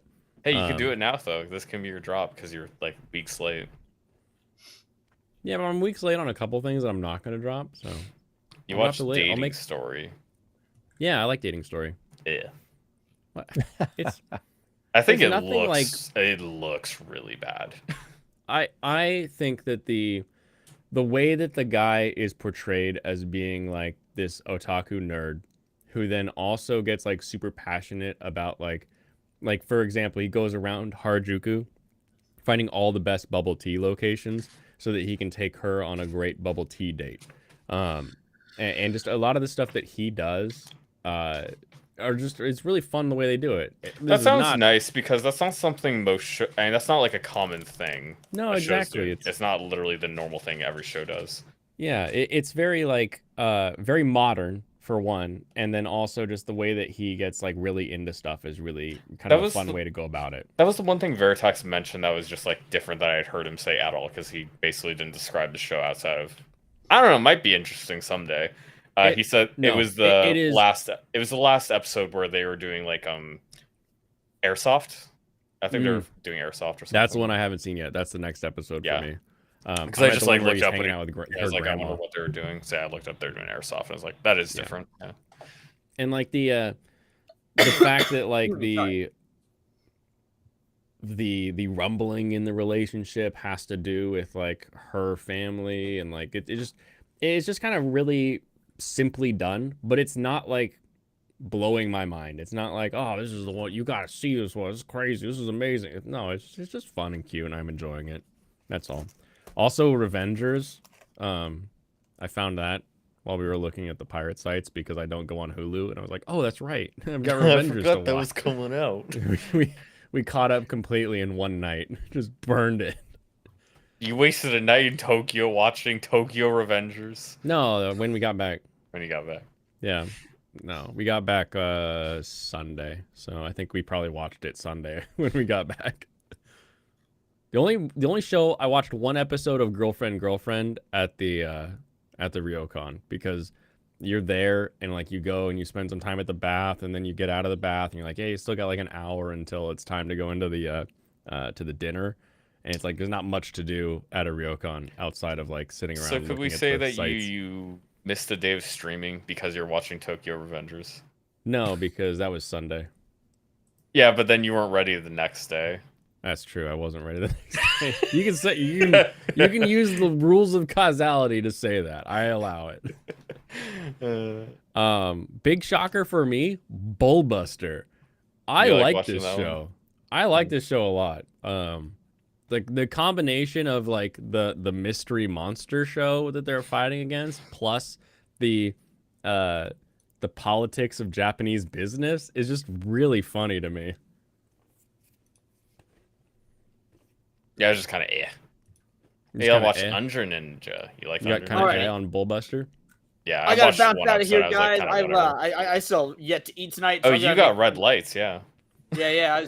I've got to bounce out of here for the night. I've still yet to eat tonight. Plus, I still got to record and edit video for tomorrow. So, yeah, it is awesome being back. Fun time Friday. Hell yeah. Welcome back, Blaine. Thanks for including me as usual. I appreciate it. And obviously, I'll be popping by for more Fridays. And then you can catch me on my live show and on Saturdays on Hypnotics channel, Saturday Night Hypnosis. Monday is my show, The Countercast, 3 o'clock Central Time. And then other than that, new videos every day. Blaine, welcome back. And let's get you to 1,000 now that you crossed 500, bro. Woo. Thank you. Oh yeah, let me ask Leon, are you going to be doing your gaming stream in January or December? My your top games 2023. It's going to be in December, sometime in December. I'm not sure when, but sometime in December. Okay.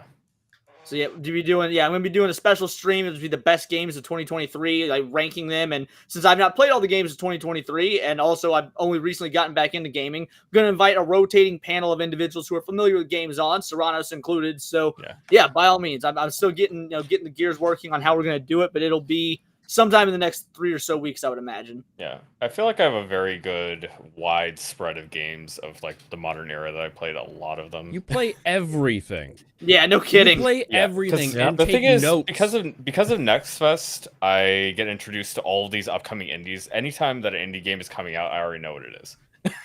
Yeah. Yeah, no, I'm more than happy to get your opinions on it because again, I've actually played a fair amount of games in 2023, and I'm right now I'm playing Dune Spice Wars, the RTS that came out this year, and I'm loving it. So yeah, I put that on my back burner. Definitely, it's down the list a little bit for me because I just no way to get to the that. Yeah, no, I'll probably be playing because it has after higher I'm done starting recording price. and editing. Like, didn't it have like a full price release? But other than that, I'm gonna hop off here. I'll let you guys know. I'll be back next Friday as usual. So just watch out for the other video. Serranos, Pops, nice seeing you guys. Deuces. Yeah, you too. Yeah, Dune Spice Wars is definitely something I'd be interested in trying out. But again, like I said, it only released at $35. It's not too high, but I usually wait for much lower. Yeah, I also started playing some Breath of the Wild. I might actually start playing here in a bit, but yeah. Oh, nice. Gonna try to get a good bit into that. I don't need to finish it to fully form my opinions on it, but yeah, I do want to play through at least some of the dungeons and whatnot. Because I know they changed those from Breath of the Wild. They made them better, is what people are saying. I picked up Tears of the Kingdom again, because I was doing a bunch of side quests because I thought I was like at the end of the game, and then I realized I wasn't at the end of the game, and now I'm like, oh, okay, I gotta just power through this. I've been playing some Tears of the Kingdom as well. Yeah, I'm not worried about specifically finishing, but I'll see where it takes me, you know? I will say Tears has better dungeons than Breath, but that's like saying that I draw better than a kindergartner. Like, I am by no means. I mean, yeah, those like it's hard to really call them dungeons because it was like one slightly larger puzzle. Yeah, the problem with that was easily the biggest letdown for the Breath of the Wild. Easily, I think they made a good. Because I think the final one was actually okay. It's not like it was complex or interesting as previous Zelda games, but Ganon's castle is clearly, or the Hyrule castle is clearly better than the rest of the stuff they put in the game versus like the Divine Beasts. No, and like Tears of the Kingdom, my problem is that all the dungeons are the same. And everyone who plays the game is going to be like, no, that one was like, this was the theme, this was the theme, this was the theme. It's like, yeah, but is the theme and the set dressing really make it different? Like, I don't think so. I think it needs to be a different dungeon, a different mechanic, a different something. Because yeah, the thing is, the focus of Breath of the Wild, or like Breath of the Wild and Tears of the Kingdom, how they built the world was completely different from their other games. That's why it is the way it is. Because they very much changed their focus on where they were putting their time into it. So leave my mouse clicking paint alone, okay? I draw. Yes, I also watched Under Ninja Daigo a few episodes. I only watched one episode of Good Night World. Was that a Netflix show? Yes. Yeah. But Waifu actually finished it. And like I watched the first episode and I was like, yeah, I don't really want to watch one where probably like better than Pluto. A family that like hates each other. But then I keep like kind of peeking over because she would like be watching it on the plane. I'd be like, what the hell is she watching? Because like somewhere halfway through it changes from a show about a family in VR who gets together, who gets along in VR but they don't get along in real life, to the world is exploding. And I'm like, what the heck is going on around here? So I might go back. It's probably pretty good. You don't like Pluto? No, I don't like Pluto. Is it because Pluto is old enough that it's been derivatized enough and we've sort of improved the formula, and so the going back to the original is kind of disappointing? Or no, I would never say anything is good if it takes half an hour on a subplot. Did you watch the first episode of Pluto?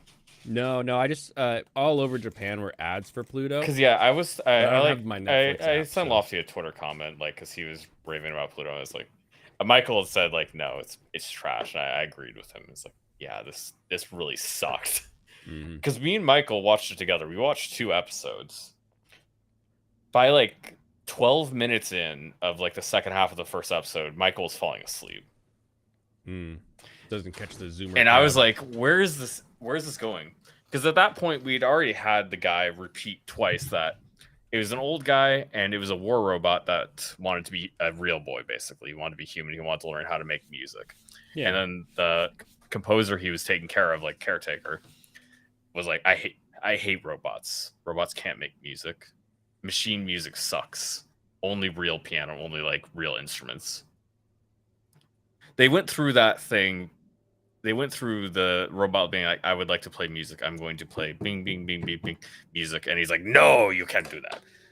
At least 3 times. It was probably like 5 over the course of half an hour. That was the only plot point going on. It was horrendous. It was so boring. Because in Japan, an entire building was a billboard that like this giant robot or something would like break all the windows. It was like, Detroit Becomes Human. It was like, wow, that's so cool. Lofty was talking about how it was meaningful, but it was really obvious that the robot was gonna die. I mean, not obvious the robot was gonna die, but there was obvious death flags that somebody was gonna die. There was like, this relationship would not continue. Somebody was gonna die there. It felt very heavily into that. It would have been, I guess it probably would have been more interesting if the robot didn't die. Because the plot line from the first 2 episodes I saw, it focused on the robots. It was like on these like highly advanced robot beings, and it was focused on them from their perspective and them going through and trying to figure out who was trying to kill them and why. And then they're just killing off guys every like episode. It was like, I think he had 2 die in the first one. There was like 1 guy that died off screen before the show started. And then one of the robots was investigating his death. And then he went to meet with this other guy who was like a wrestler robot. And then he died in the second episode. And then we had that cut off in between in the first episode. Half that first episode was dedicated to this one called North 2 dying. Gotcha. And I'm pretty sure it's not really relevant to the plot. It didn't seem like it mattered. This is Lofty watching it. What are you doing? This means something. This is important. Yeah, I mean, Angry Grenadian's right. It felt a lot like Detroit Become Human. I didn't even watch people play that game, but it seems reminiscent of what I've seen from the one scene with like the painter and his robot.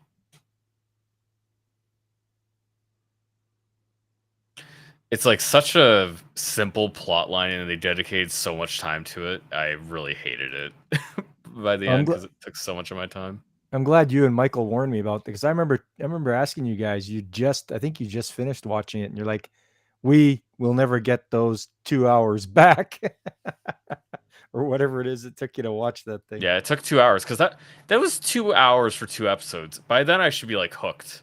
Yeah, and the good part of the first episode that I liked, which was the idea of investigating the mystery, was like just drawn to a crawl and just awful in the second episode. It like really they killed their pacing horribly. They just kept putting uninteresting and really obvious outcomes in the show. You could really see what was coming so far ahead of time because they just dragged it out so long. Okay. I hear your mic's a little bit off, but yeah, it doesn't make you feel smart for figuring out what's going on either, because it's exactly what you expected. Yeah, I think it should be fine. Okay, it's back. So it's actually written by someone else based on a Tezuka work, which is interesting. Based on the art style, it looks almost identical to the original. I do like the art, yeah. That definitely wasn't enough. The original Tezuka manga is from 2003 to 2009 by this. Oh, that's Urasawa much more guy. modern than I would have expected. Yeah. Yeah. I didn't know that. Yeah. You see like Tezuka's name on like the banner and stuff. But with what DR was saying, like this is the same guy that wrote Monster. I'm sure it's a lot better as a manga. I really feel like it'd be a lot better as a manga because it's a lot easier to go through the stuff that you don't care about. And it's basically Astro Boy. Yeah. Interesting. Oh yeah, I didn't even get to the point in the story where it focuses on just the little boy because it seems like the little boy becomes like the sole main character instead of just the ensemble of robots because that boy is also a robot actually. He's Astro Boy. That's really interesting.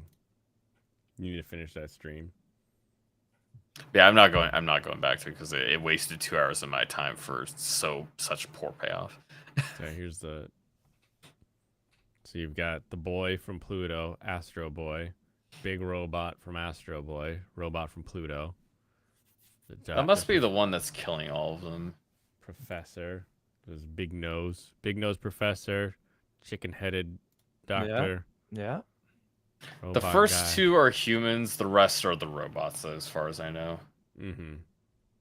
Interesting. I didn't see the last one, but I'm gonna assume that's a robot because all these guys, except for I think the one next to our investigator guy, the fourth one, that guy was just a robot, and then the one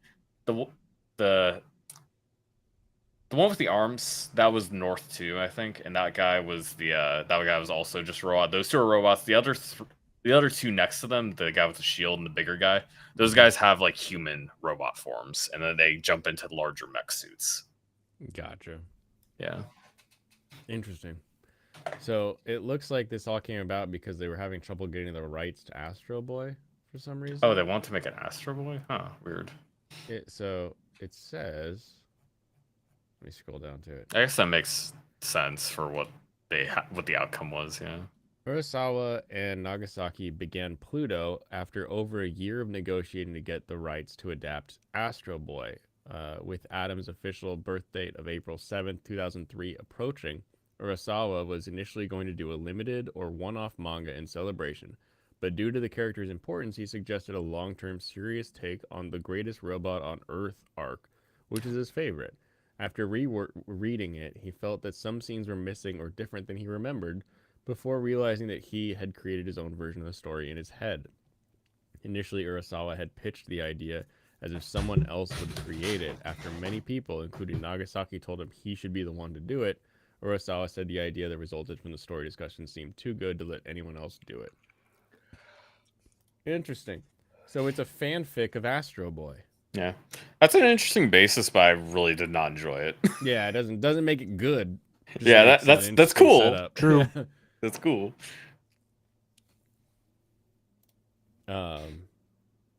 Also, Drift 86 is one of the weirdest controlling games I've ever played in my life. Yes, it is. It feels it's so very weird. Strange. It's like you're just kind of pointing where you want the camera to go and not where you want the car to go. And then the other one, what was the other one I played? Inertial Drift. Yeah, with like the drift stick. That is a wild system. I like Inertial Drift a lot. It is very fun. Which car are you using? I've played with almost all of them. The one I really like was the Viv's car. I can't remember what it was. I think it was Code Chrono. I really like that one. I've started with the black guy with the car that's like super fast. His is the hardest one of the first three. It's crazy. Like the Code Gecko. I start and I get like a lot easier. Yeah. I start and I get like a bronze, and then I do a few laps, and then as soon as I like nail it, I crush the times. And then like the ghost race is like not a problem, and the next one's not a problem. Once I've done the laps and I know where like the points are, it comes together so Did nicely. You beat the fat guy? No, I think he's next. Okay. But he's the one that's like, oh, you got to hit the brakes hard too, like that guy. Well, yeah, on the ice mountain, you run to the fat guy. Yeah. Oh no, I don't know that fat guy. I'm just. Oh yeah, I forgot Jay. Yeah, Jay was in the city. There's another fat guy you'll see. Gotcha. Once you get to the ice mountain, it that's plays so weird though. I gotta say. The other cars, you try the other two cars, they handle more normal. They handle it more as you'd expect. Gotcha. Welcome. The blonde dude was the one you're supposed to start with. He has like the easiest car. Feels good to be back after months away. You did it. You found the link. I was worried about you. We've been streaming this whole time, Stu. I don't know where you went. I've been playing Project Zomboid with a buddy. Oh, that's good. I'm trying to pick that up right now. In terms of I'm trying to trade for it with some other keys that I don't want. Brutal difficulty level. Project Zomboid? Yeah. Does it have a difficulty level, or are you... I mean, yeah, you can go in. There's a lot of things you can change, yeah. Yeah, it's in... Hey, Nico. Yeah, we were talking about AI images earlier, and Nico showed up. That's the secret. He always shows up. Oh, that's how I need to get him back on my show. Oh, did you see all the stuff that Shad was talking about? All the Shad coping. Oh, is it the? I know I suck at art. I'm just saying. I know I suck at art, but AI can do all of it for me. That makes it good. Like how you turned him into, it's that guy from Watchmen with the face. Rorschach. Yeah, you make him like. I'm not allowed to deal with you. You're locked in here with me. Yeah, that's how Shad sees himself every time he goes onto Twitter to type about. That's the mindset he gets in every time he opens the Twitter app. Yep. It's like a whole getting ready, Rocky journey. Rocky training montage. These people, they think they know the truth, but I'm going to show them the truth. I just wish Shad was a better artist, because he's not going to get better art using AI. Like, you should just stop trying. And just... I don't know. Man, his art sucks. You can't force your art to be... liked. Something that it isn't, right? Like, you can develop new skills and whatnot, but, like... I don't know. You've got like everybody's got like a natural flavor of what type of art that they're good at, what type of drawing or whatever. It takes a lot of skill and effort to actually change that. Yeah. Like even when you're a good artist, it takes a lot of effort to learn how to draw differently than you already do, because a lot of it is repetition and like, yeah, just muscle memory. Because that's just like how you draw like stuff. It'll just turn out like this certain style in terms of how you proportion things and how you like shading things, stuff like that. If I'm looking at the picture that Blaine's got up here in the top left corner, you know, some people can draw like that very well. You know, just naturally the lines come to them. And then other people draw like the cell right next to it, which is a much more cartoony basic level, but they do it well. Like they've got some people have got their thumb on what's simple and good. And they can Part of that is because like Astro Boy, they want to make it faster. It does, even if the guy on the left is more skilled, it's still going to take him more time, obviously. Or, yeah, it's obviously just going to take longer to make that style of art because you have to draw more, so that you don't have to fill in the hair.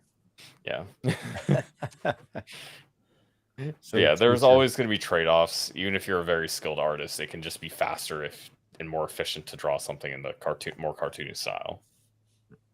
So we're here to talk about. So we talk about Attack on Titan. No, you can if you'd like. Why yeah. would we, I'm happy to hear about it. You seem like you want to talk about Attack on Titan. The floor is yours. I mean, it's all right. He's right. Is that all you want to say? Is that you've been talking about Attack on Titan for weeks? There you go. There's your Titan. That'll get you demonetized in a hurry. There's definitely some rumbling in that room. Bum bum bum bum. You probably how many Eldarians have she eaten? More. Just one more. Just put a couple of buffets out of business too. Aaron Yeager's extended family, all been consumed there.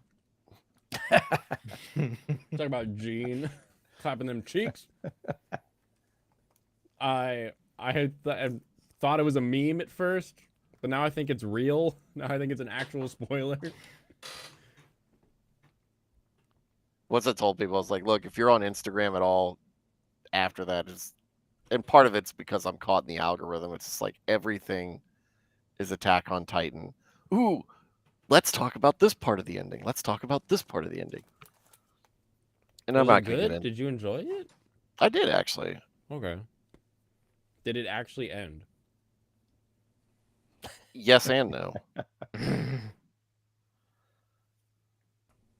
Gave you the anime opening for a sequel ending. Well, apparently there's some other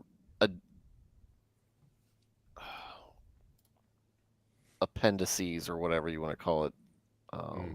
Other like Lord of the Rings. Yeah, the Annals of the King. No, there's some other follow-up stuff I think that there's going to be involved in there, but Stranos, what VTuber does this look like? And she looks sort of like what's her face? Fauna. Fauna, okay. Because Fauna she's a Karen, she has like horns. Why is there a furry in here? Because this was the zombie march in Japan. Or zombie march, not the furry march. Yokai march. It's a big parade. Monsters and stuff. Monsters, okay. That does not have fur on it. Yeah, it does. On the other half. You've turned it around. No! It's like half and half. Fauna's a Kirin?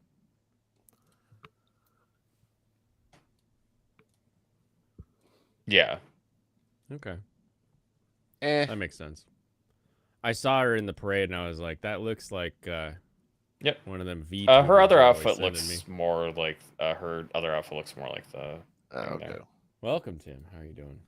I don't watch enough anime, but I did get a Crunchyroll subscription now, so nice, just in time for them to go bankrupt. That's as long. I don't care. I'll just move to whatever's next. I think High Dive is going under too, isn't it? I've heard rumblings. Rumblings.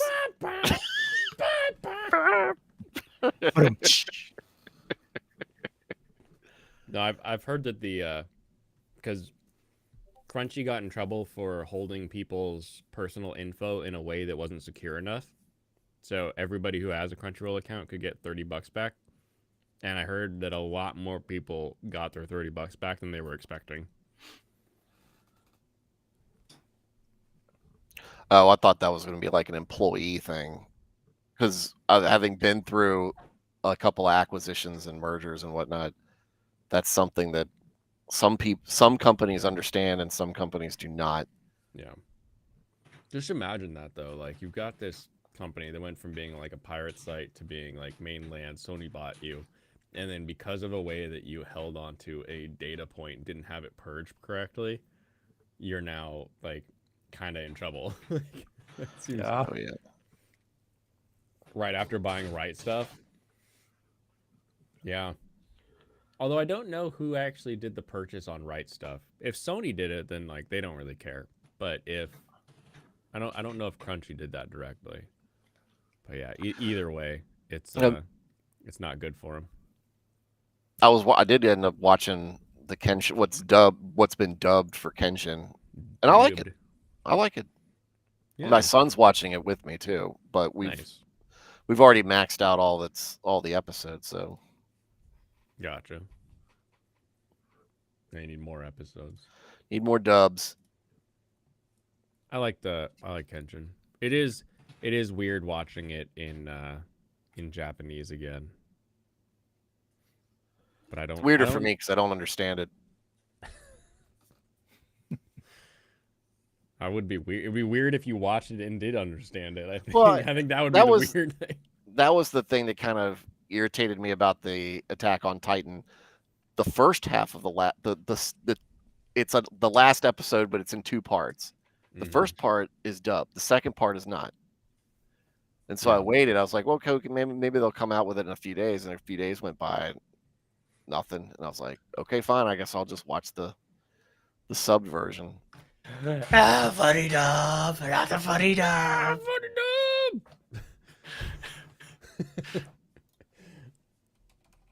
Funimation. I am not surprised that Funny didn't get in trouble for not letting people cancel their subs. That doesn't surprise me at all. Wait, what did they have, like a year commitment or something like that? No, it was that the delete button or like cancel my subscription button got very, very small and then disappeared for a minute, but they still had a way for you to cancel it. You could like email them or whatever. Yeah. So it was just kind of a delay to stop the purge. But if you Google Funimation, you slide on over. It says Crunchyroll. But Crunchy Dub doesn't sound as good as Funny Dub. So Fansite can't complain about Crunchy Dubs. So they are in risk at going or filing for bankruptcy, you're saying? I don't know if it's that bad, but their budgets have tightened, we'll say. Even if it does, then I mean that also doesn't mean that they'll be out of business either. So that is true. What do you think of this advertisement, Stu? It's awful. It's for pachinko. So this is the thing. I saw that it does not belong in polite society. I mean, this is a society. I mean, it's that clever. Has this parked right outside. It's clever, but lots of things are clever that maybe need not be. That's true. Like putting a scooter in the back of your tiny truck. That's clever. I like how you said that thing was like hightailing it down the road. It was bombing, man. It was so loud. Did you see that Toyota's coming out with a stateside tiny truck? I haven't seen that. I think Kia is as well. Hope it comes with the non SUV motor. Toyota Stout. That's a pretty big looking tiny truck. Looks better than any EV truck out there. This one? That's what you're talking about? No, that's not what I saw. Oh. Well, maybe it is. I don't know. Because that's the thing, right? Is the EPA's rules make it so that it's like nigh impossible to make a truck with a small wheelbase, right? So having an electric engine, you can bypass the EPA rule and make the truck whatever size you want. Well, from meetings that I've been in recently with engine manufacturers, I think that there's a reason why companies are like the Challenger and the Charger are getting jettisoned. It's not because they don't sell well. I mean, you see them all over the place. Did you see my Toyota Yaris rental while I was in Texas? Yes. I didn't know that those were allowed in Texas. No. They messed up. And I drove out of there in a Dodge Charger.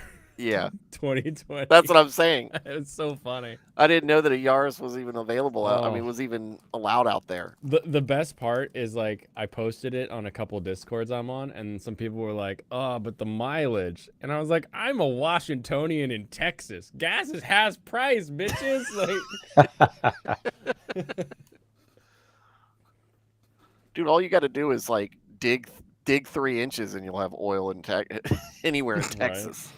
And the best part, my dad took his SUV in for some work, and they gave him a loaner. He had a Charger. So we got both of us driving around. We're fucking family the whole weekend. We had just Fast and Furious day every day. They're not bad. I had a Magnum, and I loved that that car. It was so. I mean, it was comfortable to sit in, but it's so unresponsive. It kind of drove me nuts. Was it the V6 or did you have like an RT? It's that I'm used to electric where I can just go. Okay. And then also my Subaru, highly tuned and also like half the weight. Like it's not exactly a fair comparison, but it was just like, I don't like this. So did you have the V6 or did you have the V8? The V6, the VVT. Yeah. The V6s do it. I got the I had a similar mix-up with that you did. Of course, that happens all the time getting a rental car, it seems like. And Hertz had didn't have the vehicle I needed, but they did have a Dodge Durango RT. Oh, nice. And so I got to drive that, and that was very fun. I like that one. It reminded me of the Magnum, only it sat higher and it was a little bit bigger on the inside. It's definitely taller on the inside, but yeah, the rental car industry is weird. Like, I just want mid-sized car. I want compact car, and then you get there and they're like, well, we've upgraded you to bigger car, and you're like, okay, I guess. Like, there's one company and they're like stupid expensive. It's 6T, the written out SIXT, and you actually rent like a specific make and model, and that's the car you get. You don't like pick a genre of car. Right. But it is so weird. Like, you don't go to like a Target or wherever you buy movies at, and you're like, I want action movie, and they just hand you a random action movie, and you're like, thank you, and you just leave. Like, who does that? Nobody rents anymore. Rents movies anymore either. No. No, they Those just were the play days. whatever the algorithm tells you to Those watch. were the days. What video game am I picking up at Blockbuster tonight? What was your method for picking? Me? Yeah. For what, video game or? Yeah, if you're gonna pick up a video game at Blockbuster. I looked at the covers for the most part. Mm. I just pirate it. And we didn't even have a Blockbuster for a long time. I We had, just like, pirated before the internet existed. Yeah. Well, I mean, I'm not as old as you, fuck. That's right. You're not. By the time pirating was actually like a legitimate thing, well, it's always been. Yeah, I was Like, I was alive by the time it was a legitimate thing. I was alive. when pirating came to be, rental places like Blockbuster and They were dead. they were for the most part. Yeah. Yeah, I'm pretty sure there's only one person in this stream that's older than this Ford Falcon here, so keep that in mind. Wait, what? It's not me. I know it's not you. It was a Yeah. joke. By process of elimination. I know you're that old. Nobody does. You Nobody never know knows. it either. You meet him, you're like, no way. And I'm good at this. Like, at the warehouse, there was this guy, and everyone was like, you just kind of hear, you're like, no way, are you that old? Or, no, blah blah blah blah blah. And I was like, what are you guys talking about? And they're like, how old is he? And I was like, 63. And he was like, I just turned 63. Like, I usually am really good at that kind of thing. Pops, I would never in a million years have guessed how old he is. Whatever he eats, do that. It's Those are the genetics. Comes Yeah. down to that a lot. Go work at a trash processing facility for your life. That's the fountain of youth. That's why no one finds it, because the fountain of youth smells like poop. That's right. Blaine knows it. He found it out. I don't think the Fountain of Youth is located in India. In the Ganges. No, that one smells like rotting bodies. That's, Yes, yeah. that's a different kind of smell. Ew. I would like to find one of these cars as a junk, like that GTO. The barn find. A Not necessarily a barn find, but a Mitsubishi Colt? restoration project. Oh yeah. If you find a Mitsubishi GTO as a resto project, you let me know. Oh, I'm not finding one stateside. Yeah. I should hunt for it. Oh no way! Look at those little ones there. Oh, Three these wheelers. things are hilarious. Yeah. I have another. Hold on. There was another photo I think that I have here. That's Blaine's tiny truck. You got it right, Geminary. There I That's what am. it was. Canadian winters. That's true. I'm so cold. Japan 2023. So these little three-wheelers, they're like the Toyota commuter concept of the future, right? But they don't even have a steering wheel. They just have like a pole that you kind of twist back and forth. I think I got a picture of it. Kyoto. Nagoya.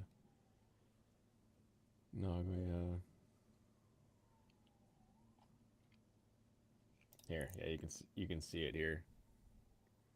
It's just like a handle that you like kind of pivot back and forth to. Oh, like the kids, Exactly. Wow. Like the kids' scooter.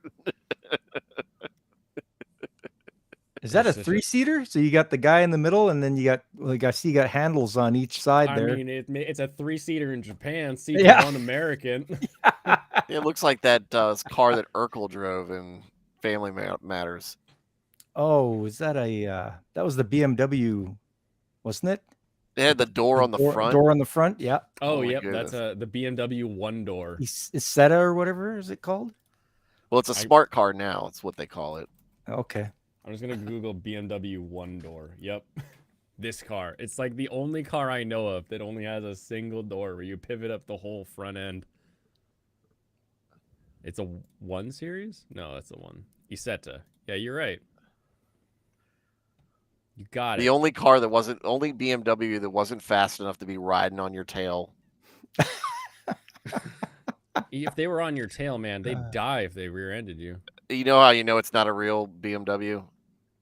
Because there's a lot of Italian on here? Oh. It has turn signals. Yeah, Isetta's an Italian-designed microcar. Nice. They licensed it to everybody. Yeah, it doesn't even sound Belgian. In 1955, the BMW Isetta became the world's first mass production car to achieve a fuel consumption of 3 liters per 100 kilometers. Wow. That's 94 miles per gallon. That's good. Sign me up. I couldn't fit in that thing, though. Well, that's why the whole side opens up, so you can cram in there. But hold on, there was a good one today. I don't think I could fit in the cab. Maybe. 6'2", 220. You ever seen that Simpsons where Nelson laughs at the guy in the Beetle? Is there something funny when I drive my automobile? He's like 12 feet tall when he gets out of it. So what we got ourselves here is a mini excavator with a maxi operator. I'm guessing it's lunchtime because I bet that big boy don't get out of that thing unless he has to. There you go. So what we got ourselves here is that poor excavator. Why do they stick him in the excavator that has the full cage? Like, get that. I was wondering what happened to Lunchbox after the Rittenhouse trial. He's excavating now. Oh, that one! I died laughing at that one today. I thought about when you were going through the pictures and you were asking me about those cartoons. I was thinking about that when you showed it on Wednesday, Tuesday, whenever you streamed. Tuesday. Yeah, Tuesday. And I was thinking to myself, like, I really like to go to Japan, but it's good stuff like that is gonna weird my wife out so much. Oh, it was just you can avoid that. I took my mother-in-law, and I don't think she noticed an inch of it. Okay. Like I believe you. You've been there. I haven't. So yeah, it's. I mean, because when you see pictures like that, it's like the cardboard cutouts or whatever sitting in the lawn, and you're like, okay, I guess this stuff is everywhere. Yeah, 'cause it is. It really is. But I stay in Akihabara, which is like if you took the shelves behind me and made an entire like neighborhood around them, that's that whole district. But if you stay somewhere else, you basically never see any of that outside of like, oh, the shoe store has like an advertisement that it collabs with a manga that everybody likes.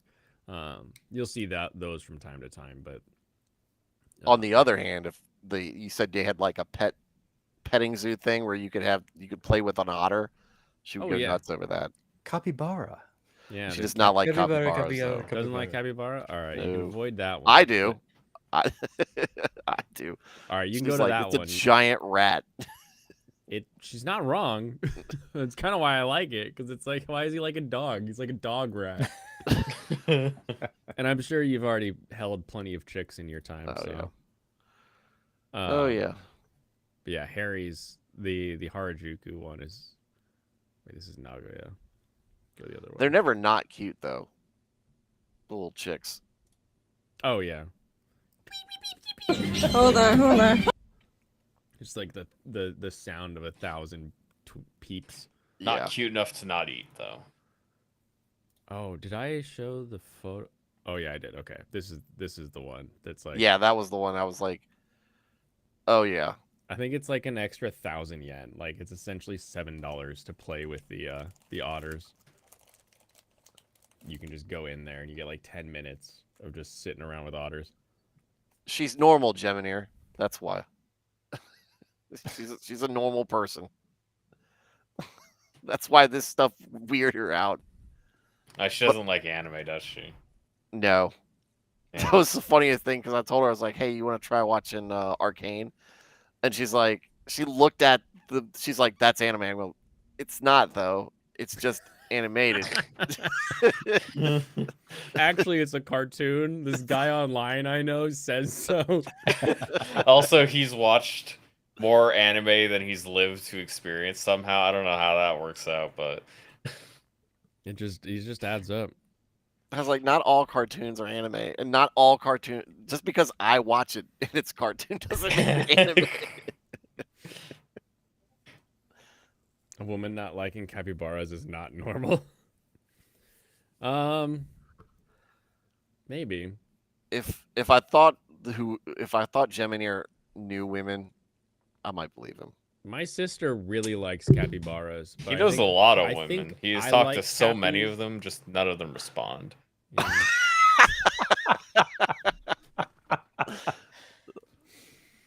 King of sliding into them DMs. I gotta go to this place though. This looked like fun.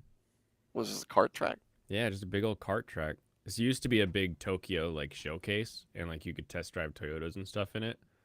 It doesn't look that big though. Like the one down in size-wise, no. I think there's lots bigger elsewhere. But like Myrtle Beach has got one. Got like one location's got like three circuits that are bigger than that one.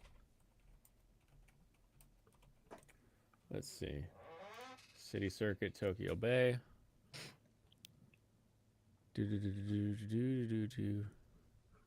Because they have an indoor and an outdoor. So they have the little inside one for kids. You're not going to give me a website URL? Oh, here we go. Home. Info. Tom's. Yeah, it's just a kart track, right? Is it electric kart track? The inside one was electric. I didn't see the ones going outside. I did an inside one. There's one right down the street from where my brother lives. And you can move it though. Look at this. They've redone it to be more. That's a little bit bigger. That's still. The overall space was basically a Target parking lot. Like it wasn't huge. But it depends on. You need more like a Walmart parking lot. Okay, a Texas Target parking lot, like where the Walmart ate the store next to it, and for some reason isn't called a Super Target. Yeah. There was one. You need the abandoned. It was like what we did. You've done autocross before, Blaine, right? Long time ago. You could do like they do. Go to the abandoned mall parking lot. Oh, funny. We use abandoned like ball fields out here. We have a bunch of stadiums that are just full of mud now. So the last one I went to was actually in the parking lot of a drag strip. Oh, that's perfect. Everything you need right there. That's the hardest part, is getting gas. Gotta have your tanks and your pumps and everything ready.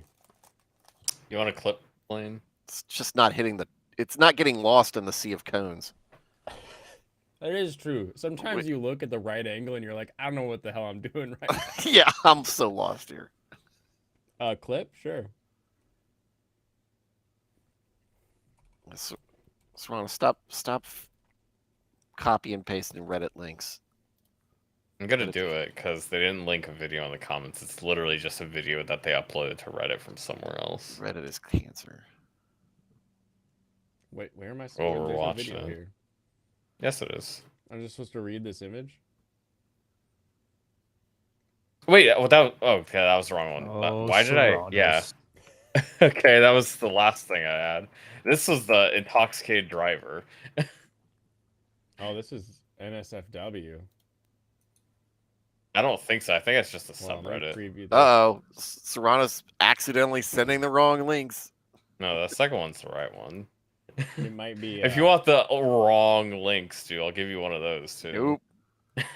I'm gonna. You know Lukoa from Dragon Maid, right? We'll be okay. Huh? You know Lukoa from Dragon Maid, Miss Kobayashi's Dragon Maid? Huh? I got one of those, yeah. Send it. In the meantime, here's drunk, intoxicated driver. Here comes our Chevy. Whoosh, boom. Loading. I already played once. Play again. My favorite part is when Frank Zappa comes out. And... What the hell? Yeah. That's not who you expected to be driving that. Yeah, that was unexpected. I'm Freddie Mercury at the end of the AIDS. Unexpected. Yeah. Well, guys, I gotta head out. It's okay. Oh yeah, also a little kid got hit by the car, by the way. Oh. Ooh, that's yeah, that was the person that got hit. Pops is trying to excuse himself out of here, and you're just going to talk over him. Yeah. As usual. It's okay. No manners. Like, oh, but yes, I'll be playing Golden Sun tomorrow and nice Sunday, and I'm really enjoying Golden Sun. It's a good GBA game. I recommend it to anybody. Sunday is the end of kaiju themed, so come by and see some kaiju themed anime. Should be a good time. I have so many Pops episodes to catch up on now. There you go. Entire kaiju month. Yeah, kaiju month. I think I left like before it started, right? Yep. Okay. Well, that's all right. And then don't forget Trades Talk Tuesday. Everybody come by and see what it's like to work in the trades, and I got lots of pictures and videos and stuff to show. Nice. So I hope to see you guys there. Mm-hmm. Once again, it's good to see you back, Blaine. It was a long time to go without being, hanging out with you. So yeah, I'll be glad to finally get back into it next week. Yeah, skip right most on. of 2023 with his break. It's true. Well. He only skipped like 4 months. I can't wait.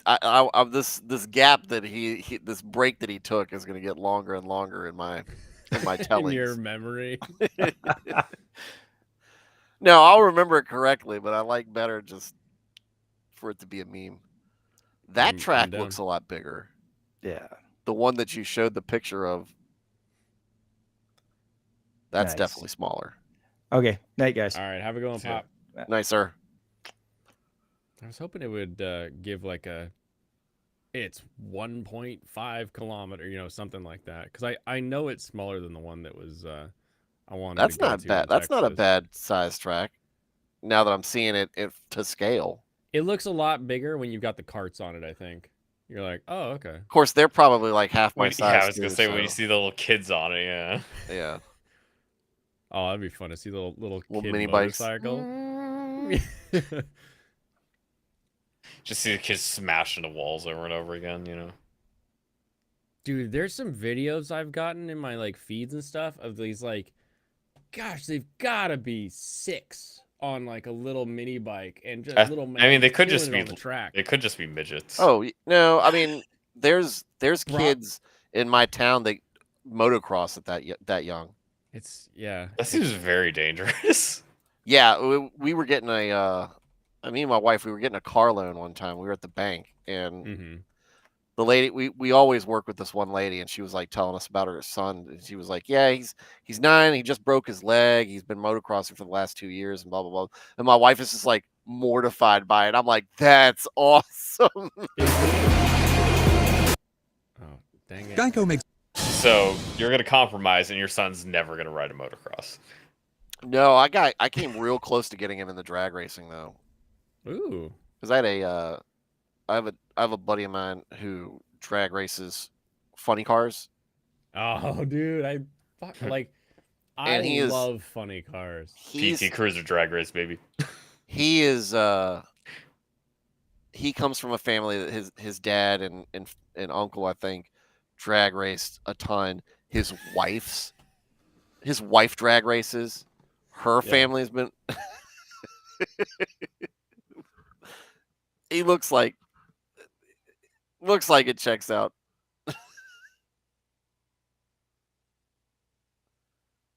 Did his audio cut out, or was it me? Yeah, it was me. I cut it out when I took a bite. It's the look at the camera and cross your arms so we can have your little splash photo. You know how cool that is for a kid to see that, though? And it's like, turn and face the camera. Yeah, I would like that if I was a kid.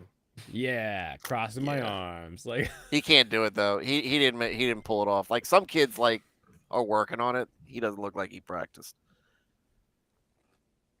There's so many stewards. Yeah. Just standing. Honestly, having your kid do drag racing is probably better than them doing drag. You know? Well, he was talking to me about it because he got started at a young age, and he goes, "Well, have you ever thought about having your son do it?" I was like, "No." My wife grew up on the race, kind of in the racing scene, and she's just, I mean, a lot of people who aren't around anymore because of it. And he goes, "Well, when you start the kids off, you get them off. I mean, it's like a $8,000 kit you start them on, and it's like a Briggs and Stratton 10 horsepower motor. And they go down to like 20 miles an hour, and then you beef it up a little bit to 30, 35 miles an hour, and they're just getting used to it, and it's hilarious. It looks like a tiny Top Fuel dragster. Yeah, I mean, I have no doubt that it's not really dangerous or anything at that low speed, but 25 miles an hour is. I'm talking to like if you roll, that's gonna hurt. Bigger, yeah. That's what I'm saying. It's not gonna be long before they upgrade to something that gets pretty dang dangerous. I'm about it. I'm so about it. Like, there is so much tech in these cars nowadays keeping people safe. This little drag car. Guy's pull starting. I want to know who's into drag racing that is masking their kid. Because they're doing it for the camera. They're taking videos. It's Georgia. That's not part of the culture. No. It's definitely a very pro-Trump, anti-vax. If I'm dying my way.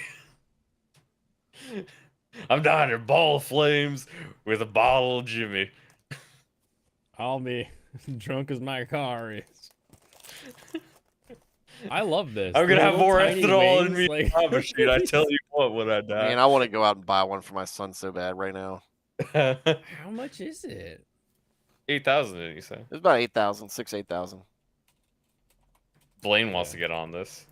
Yeah, I'm still small. Now Blaine is like, Blaine might fit. Maybe I gotta get a son. Starting cost of a new basic. Hey, that was a girl driving. I can have a son or daughter.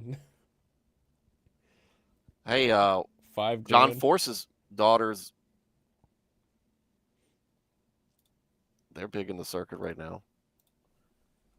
In fact, John Force is so old that they're actually getting close to retirement age. Oh, really? Yeah. Yeah, the way I see it is the like this crash from last year's race. Show me, yeah, this one. Oh, okay, F1. Where Zhou Guan Yu at the start of the British GP, his the crash, like the ring. I'm not playing it because they strike F1's hard. The worst. Yeah.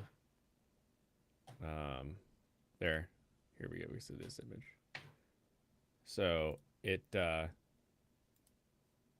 flips and actually breaks the pillar that's supposed to stop him from like having his head crushed in the crash, but he survives, conscious, walks away. Like they take him to the hospital for like a full rundown, but like the fact that a car can like flip, roll over, and go like pivoting up into the crowds in what would have been like a easy, he would have died immediately 20 years ago, maybe even 10 years ago, and have it be a survivable incident is just insane. As I say, if it happened longer ago, he'd just be dead. F1's website sucks, but yeah, that crash was insane. And what happened in Vegas at the F1 race in Vegas? Stays in Vegas. Oh, I heard that it said something.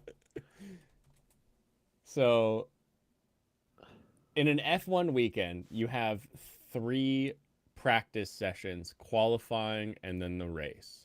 Yeah. And in the first 8 minutes of the first qualifying session, Sainz's car just sparks explode everywhere. It's crazy. And he comes to a stop. There's a hole in the bottom of his car because a drain cover got sucked up and actually kind of like broke the cement and sucked up, and then his was the next car to come by, and the bottom of his car impacted the drain cover. And like you saw little videos of it, and they're like opening it up and it's like flopping. So they had to red flag the event there. Then they canceled free practice 1 because they needed to, re-glue or re-cement, whatever they have to do to get those back down. Free practice 2, that should have taken place immediately after, took place at 4 a.m. The next day, because it was a night race, so they were racing at night, right? So what was going to be like a 10 o'clock race turned into a 4 a.m. race, and they didn't want the people to be working and out that late with overtime, so they sent all of the people there to watch home so that they could send the employees home and not have to pay overtime. So basically, free practice 1 and 2 completely shot. You got 8 minutes of it. And then free practice 3, everything back to normal. Qualifying went fine, and then the race was actually a pretty good race. There was a good amount of overtaking. There was a good amount of like Max overtook into the first turn, but then got a penalty, so he fell behind after his first pit stop, and then it was Leclerc and Perez were fighting for first. It was 2 laps of Perez, a couple laps of Leclerc. Max comes back and gets back into the front, and then Perez and Leclerc are fighting for second. And like it was a solid race, but that start, that opening, really felt like it wasn't going to go anywhere. Stupid Americans, right? It's like,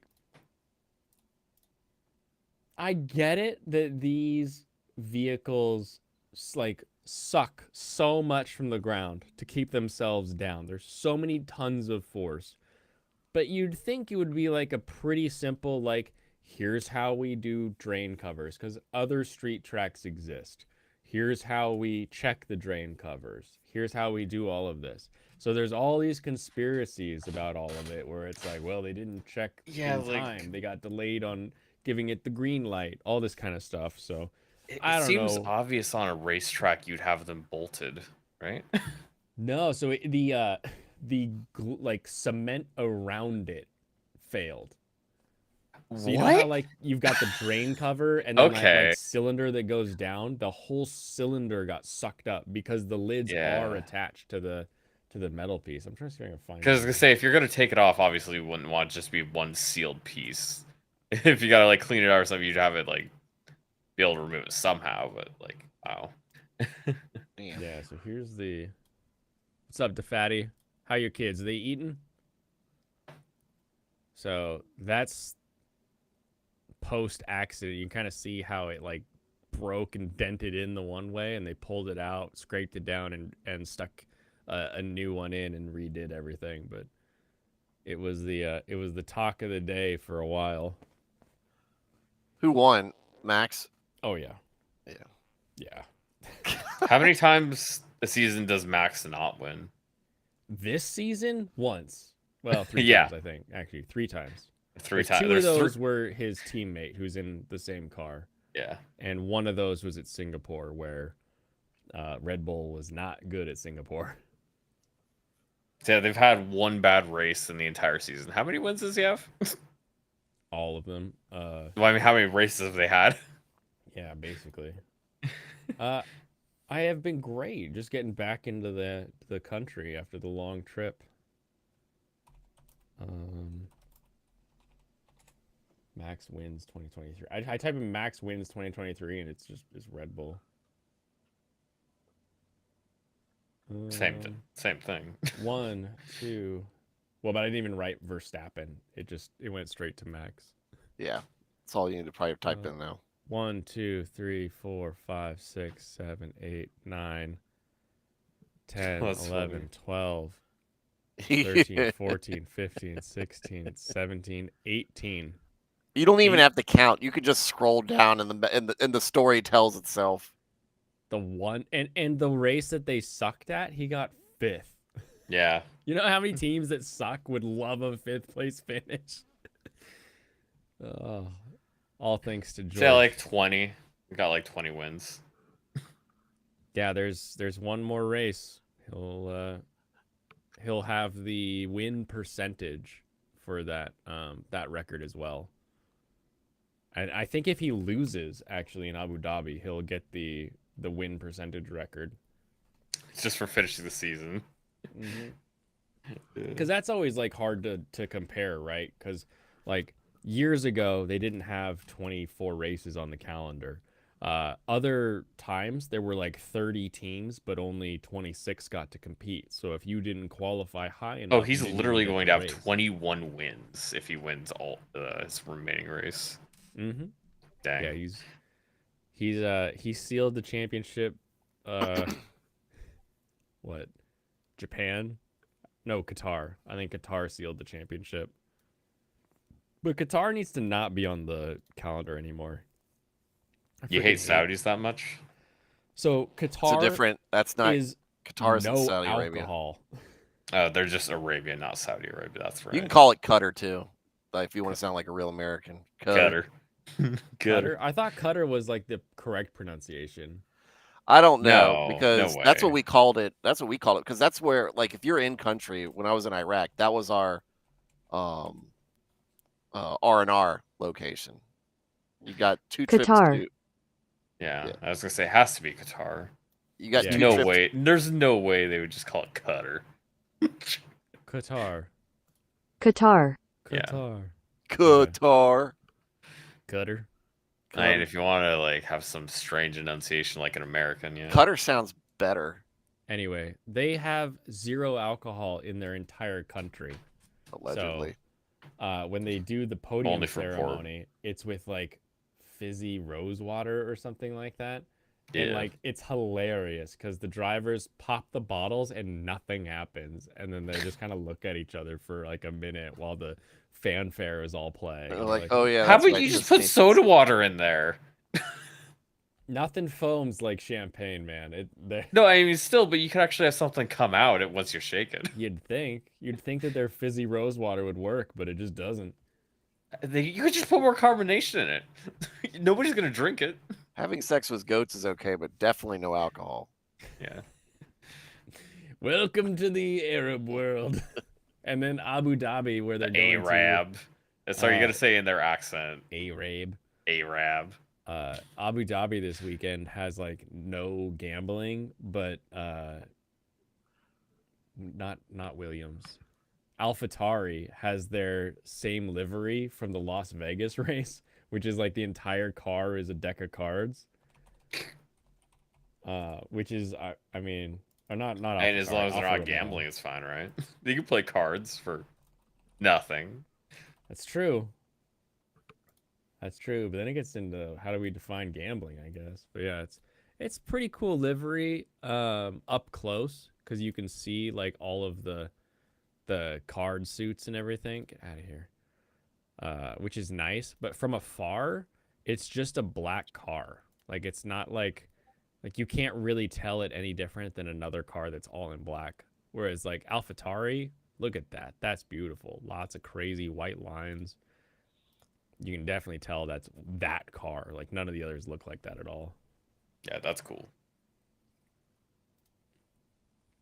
It took the AlphaTauri sponsor leaving for them to finally be like, oh, that's right, we should make cars that look cool because our main title sponsor is a fashion company. That makes more sense now. I still struggle to find, and maybe I'll find it one day as I'm going through the Bible streams, where gambling explicitly is forbidden.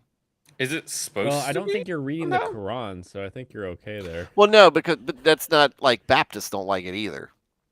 But is there? I mean, yeah, that's more just like a kind of moral thing in terms of greed and stuff. Like, isn't it? I don't think there's but morality is a lot of morality, and for us is laid out in the Bible. But well, that's what I mean. Yeah, this one there's doesn't like really... there's stuff that's tangentially related because, like I said, like greed is bad. Yeah, and exactly. we shouldn't be. And it's just like, it's kind of gluttony as well, honestly, like gambling. I guess to a degree, but I mean, to me, it's like, again, everything in moderation. The Baptists do and say, "Oh, where do I find that in the Bible?" Like, I wouldn't be worried about it or anything. But it's just like, hang on, let me go make a tweet real quick and see. I think there's arguments will be.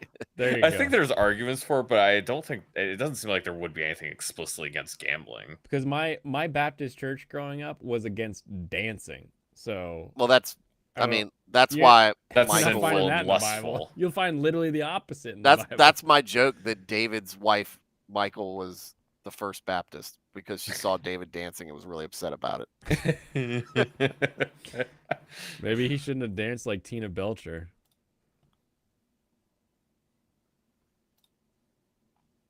Are you tweeting now, Stu? No, I'm not tweeting. Oh. I'm not Xing or whatever the hell they want it. Zeet. Sheet. Zeet. Well, the X makes a sh sound in Chinese. You can call it sheeting. China. So is that where you're doing? You're gonna stop taking trips to Japan. You're gonna start visiting China. China. Oh man, I forgot the story. This guy comes up while we're in the train, just kind of like walking car to car, and then stops and is like, "Where are you from?" And it's a pretty normal thing for people to ask the white man where he's from when you're in a foreign country. And I was like, "Oh, America." And he's like, "Oh, I like America. Me, I'm Chinese. Why are you in Japan?" I was like, "Okay." Why are you in Japan? Because I like the culture and the food is tasty. And he's like, "What do you know about China?" I was like the Three Kingdoms, and he's like, I don't know. And I was like Lu Bu in the Three Kingdoms. Are you going to Dynasty Warriors? How do I say Lu Bu? How do I do? Like, I don't know if that's the right pronunciation, but it's Lu Bu. And he's like, what do you know about China, though? And I was like, that's the only thing I know about China, man. Like, what do you want? And he just stopped talking and walked away. Like, it was the weirdest autistic That is a interaction. Chinese tourist, dude. Oh, God. Oh, my goodness. It was the craziest thing. And then for a minute, I was like, oh, man, did he, was he, like, trying to get me? Was he, like... Yeah, you should have said something about Winnie the Pooh. Yeah. I made sure not to say anything about Xi. I was like, I know what not to say here, but... I don't know. China number 4, or you should just said Taiwan number 1. You would have left immediately. Yeah, that's what I'm gonna say on a train. I like Japan. It's number 2 for me, actually. Taiwan is my number 1 travel destination. So preconception, confirm or deny. So Japan is generally very. They mind their manners. That's everything's about being courteous and having good manners and stuff like that, right? Mm-hmm. I haven't seen. But do they, and because of that, do they like not ask you about American politics at all or anything, or does anybody get really inquisitive with you as a tourist? Politics. So the only real politics I've encountered is butt naked in a bath with like 5 other dudes, and this one old guy. He's like, where are you from? And I was like, oh, Chateau, Washington, America. It's usually the order I say because they know where I'm from. And he was like, "Oh, Ichiro." And I was like, "Yeah, Ichiro Suzuki, Mariners, yeah." That's the first one people always give me is Ichiro. And this guy, he then goes, Obama, and gives me like a thumbs down. And I was like, "Hi, Obama." It was the weirdest interaction, and the only one that I could call political was an old man butt naked on a lawn chair in a sauna, or not a sauna, in like the onsen area, and just being like, "That's what passes." Oh no, don't worry, that wasn't political. That was just racist. It's just a thumbs down. Maybe he just didn't like his policies, Serranos. Way to go straight for the race card. I mean, the only black person that Japanese people encounter are Ethiopians trying to sell them shoes and knockoff watches. So they probably know who Michael Jordan is. That's about it. Oh, that was funny. This one was the first trip where because we were in this this bar. It's the Bar Lupin, and it's a great little tiny bar. Love it. This one, it's the place where the guy wrote the book and everything, but the way the bar is set up is you have these little rooms basically that have 2 tables. So you walk down a bunch of stairs over Why here. did you take a picture of the bar? Because it's like a really quiet, like nice bar that like doesn't want you to take pictures. You're a tourist. You're allowed to get away with that stuff. Not all the time. We do some of the time, but I don't like to push it too much. So you got the bar right here and the back of the bar, and then the table area is like a booth with like a door, and there's one table here, and the seats around the table, right?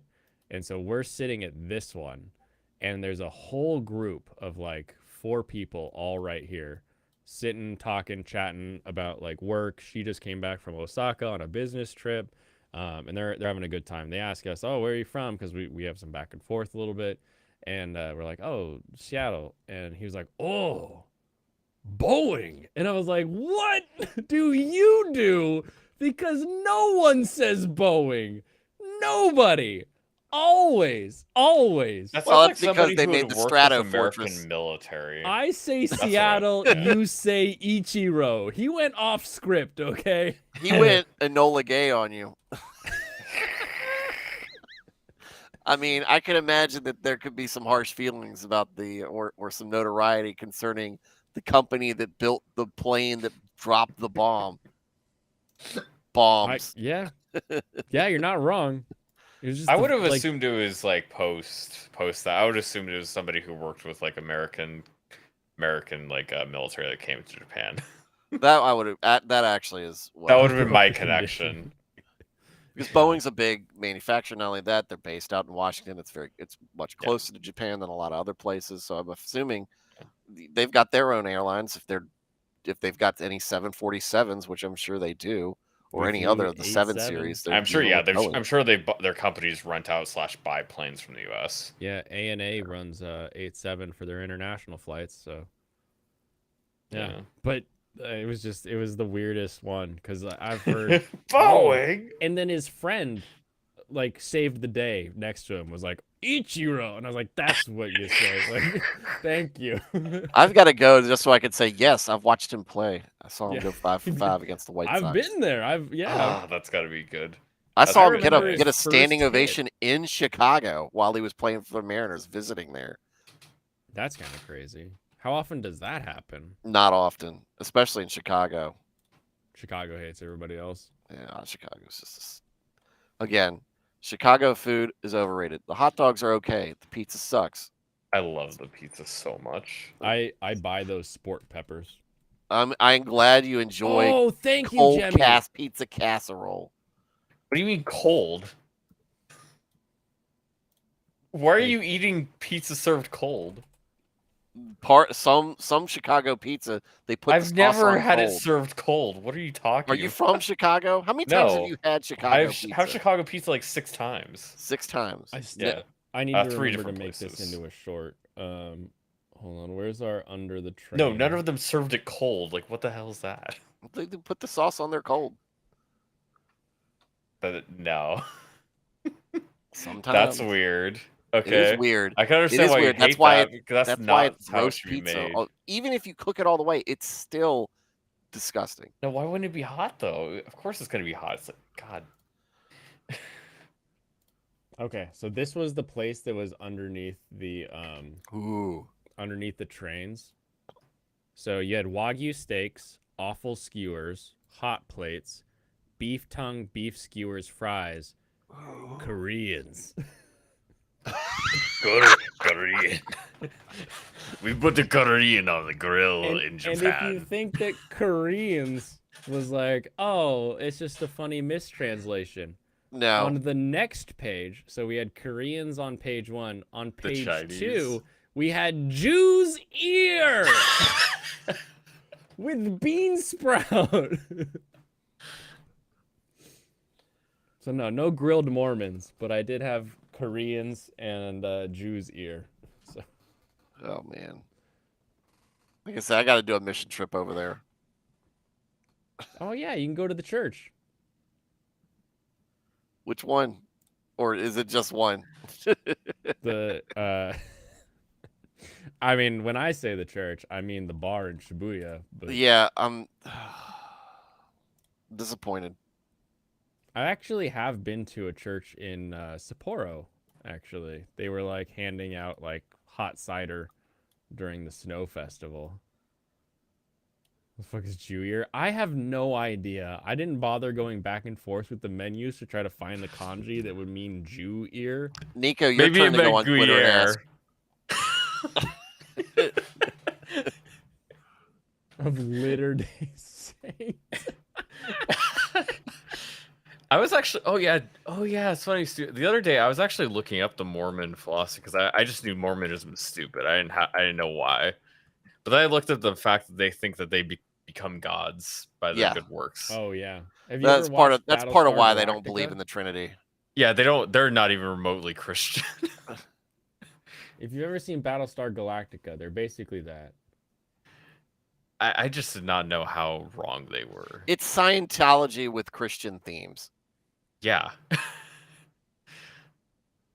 Because yeah, their whole idea of heaven and like the afterlife is completely divorced Get your own from planet. Christianity.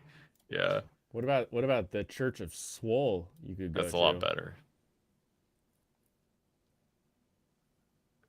That was the only jacked one. Well, I guess one of two, as I recall. And there's also yeah, the other girl was pretty big. That's not a church, Blaine. I mean, some people worship there. Well, I mean, a church is really just anywhere where 2 or more followers gather. Yeah, and there were 3 of us. That's 2 or more. Yeah. We satisfied it.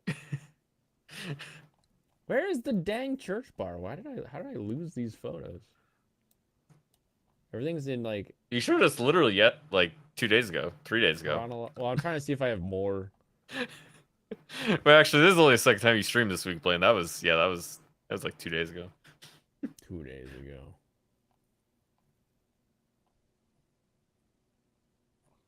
Seriously, it's very strange. It's not when I thought it was, I guess. Which feels weird. Oh wait, no, that does make more sense.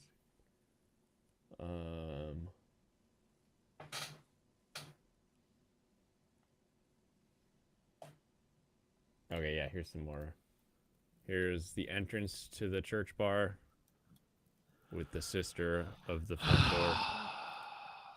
We're making fun of Catholicism, come on, Stu. You should be okay with that. I like that. Not only is it EDM church bar, they're doing. When did you get your nails done, Blaine? Radio Gaga. That's waifus. It's a Radio Gaga EDM beat. I don't you would have said Catholicism, but considering the Pope just put a busload of trannies on over to the Vatican, doesn't really help the case. No, I think you. I saw that one. I don't know. He looked Eastern Orthodox in his garb. Who was like, I love the church, but I hate the bishops now who are Why the rainbow flag? One thing he didn't say is that the rainbow is for Noah, not for gays or whatever. That should have been his like. I don't have enough of a case built against Eastern Orthodox, you know. But the Catholics, they're out. Oh, and they had the snake liquor. I was actively messaging with you guys while I was there. Yep. I don't even know how the time was working, but it was late at night for me. Yeah, I think it was morning. I think. You think that adds up enough? I'm trying to remember. I was taking a dump. So was the DJ. Blaine was cutting into my Instagram time.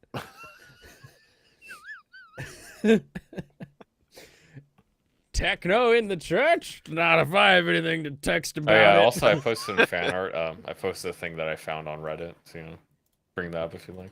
Oh, good. I was like, no, I got it. I was like, we really do need to go over there and fix things.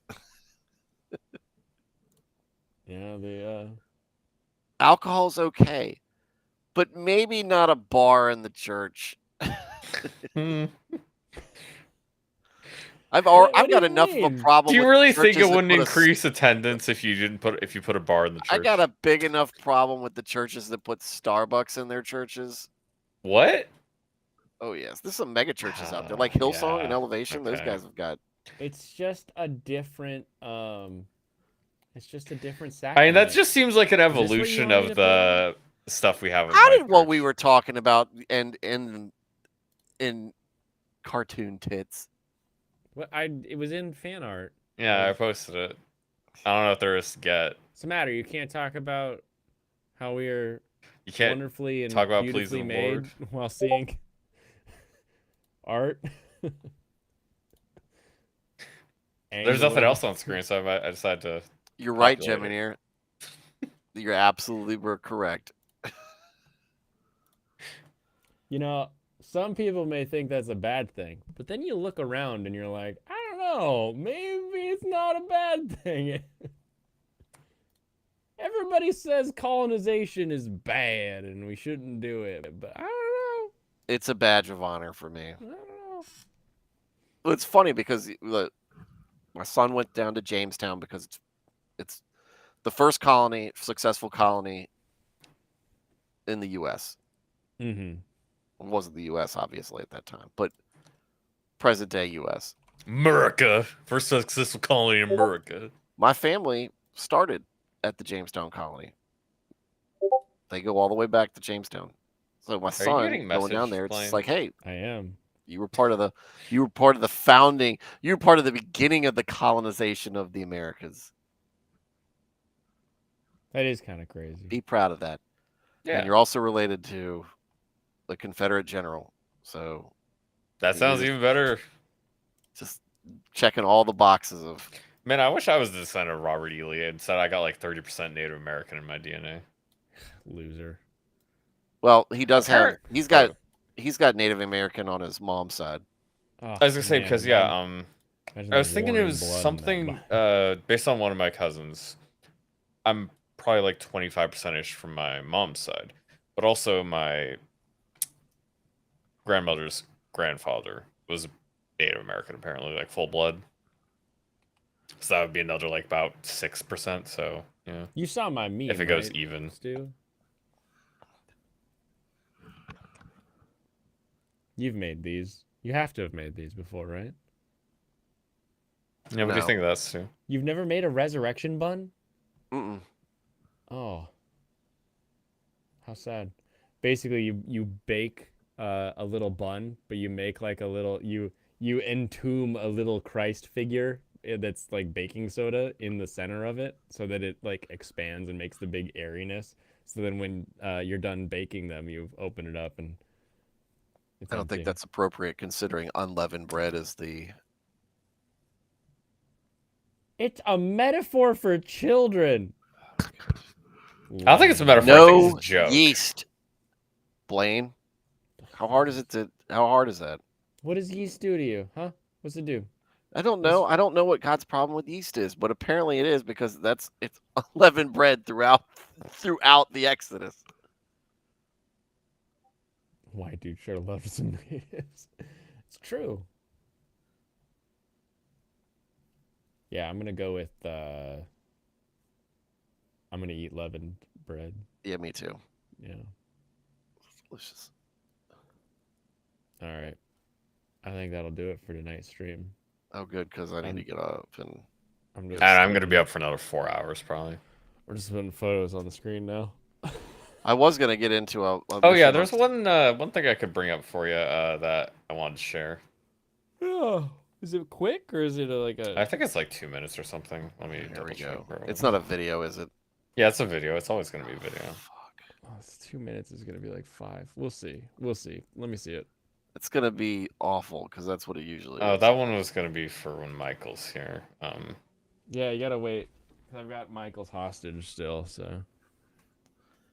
Is there a different one? I don't think there's. Who is this anyway? You said the name. Hmm? This. That's Tiki. Tiki? Yeah, that's Tiki from Shadow Dragon. It says Cheeky, in Kana on the back. Yeah, that sounds about right.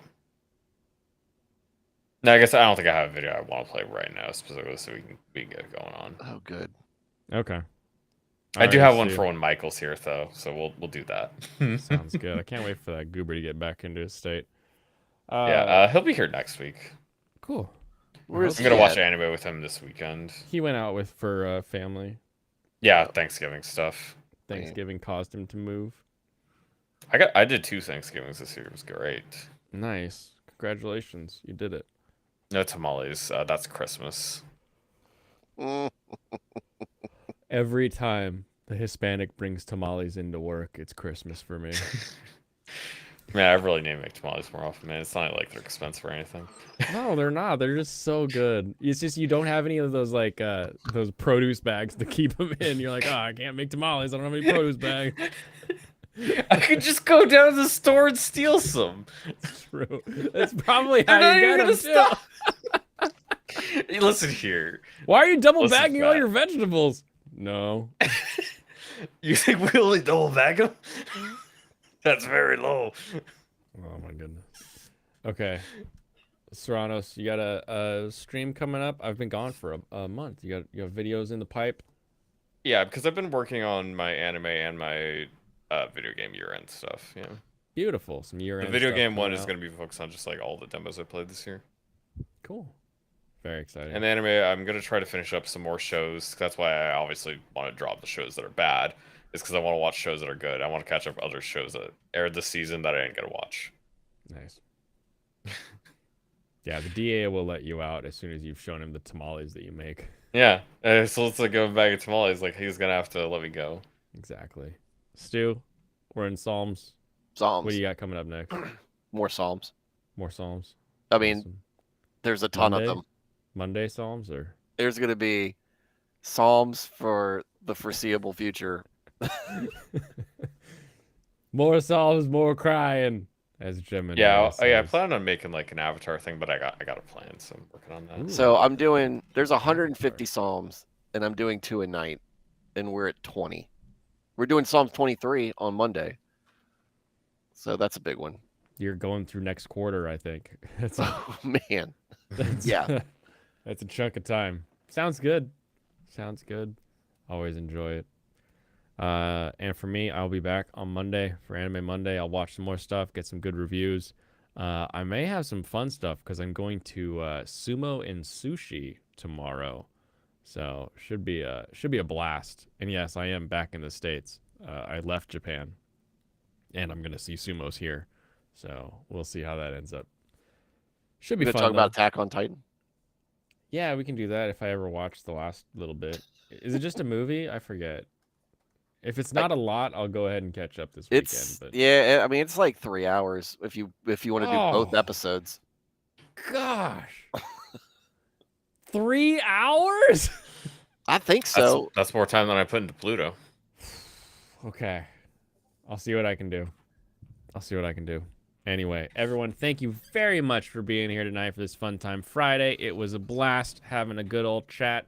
I need to recenter my camera, apparently, because I've sort of shimmied it, I guess, while I was gone. And I will catch you all Monday. Kampai.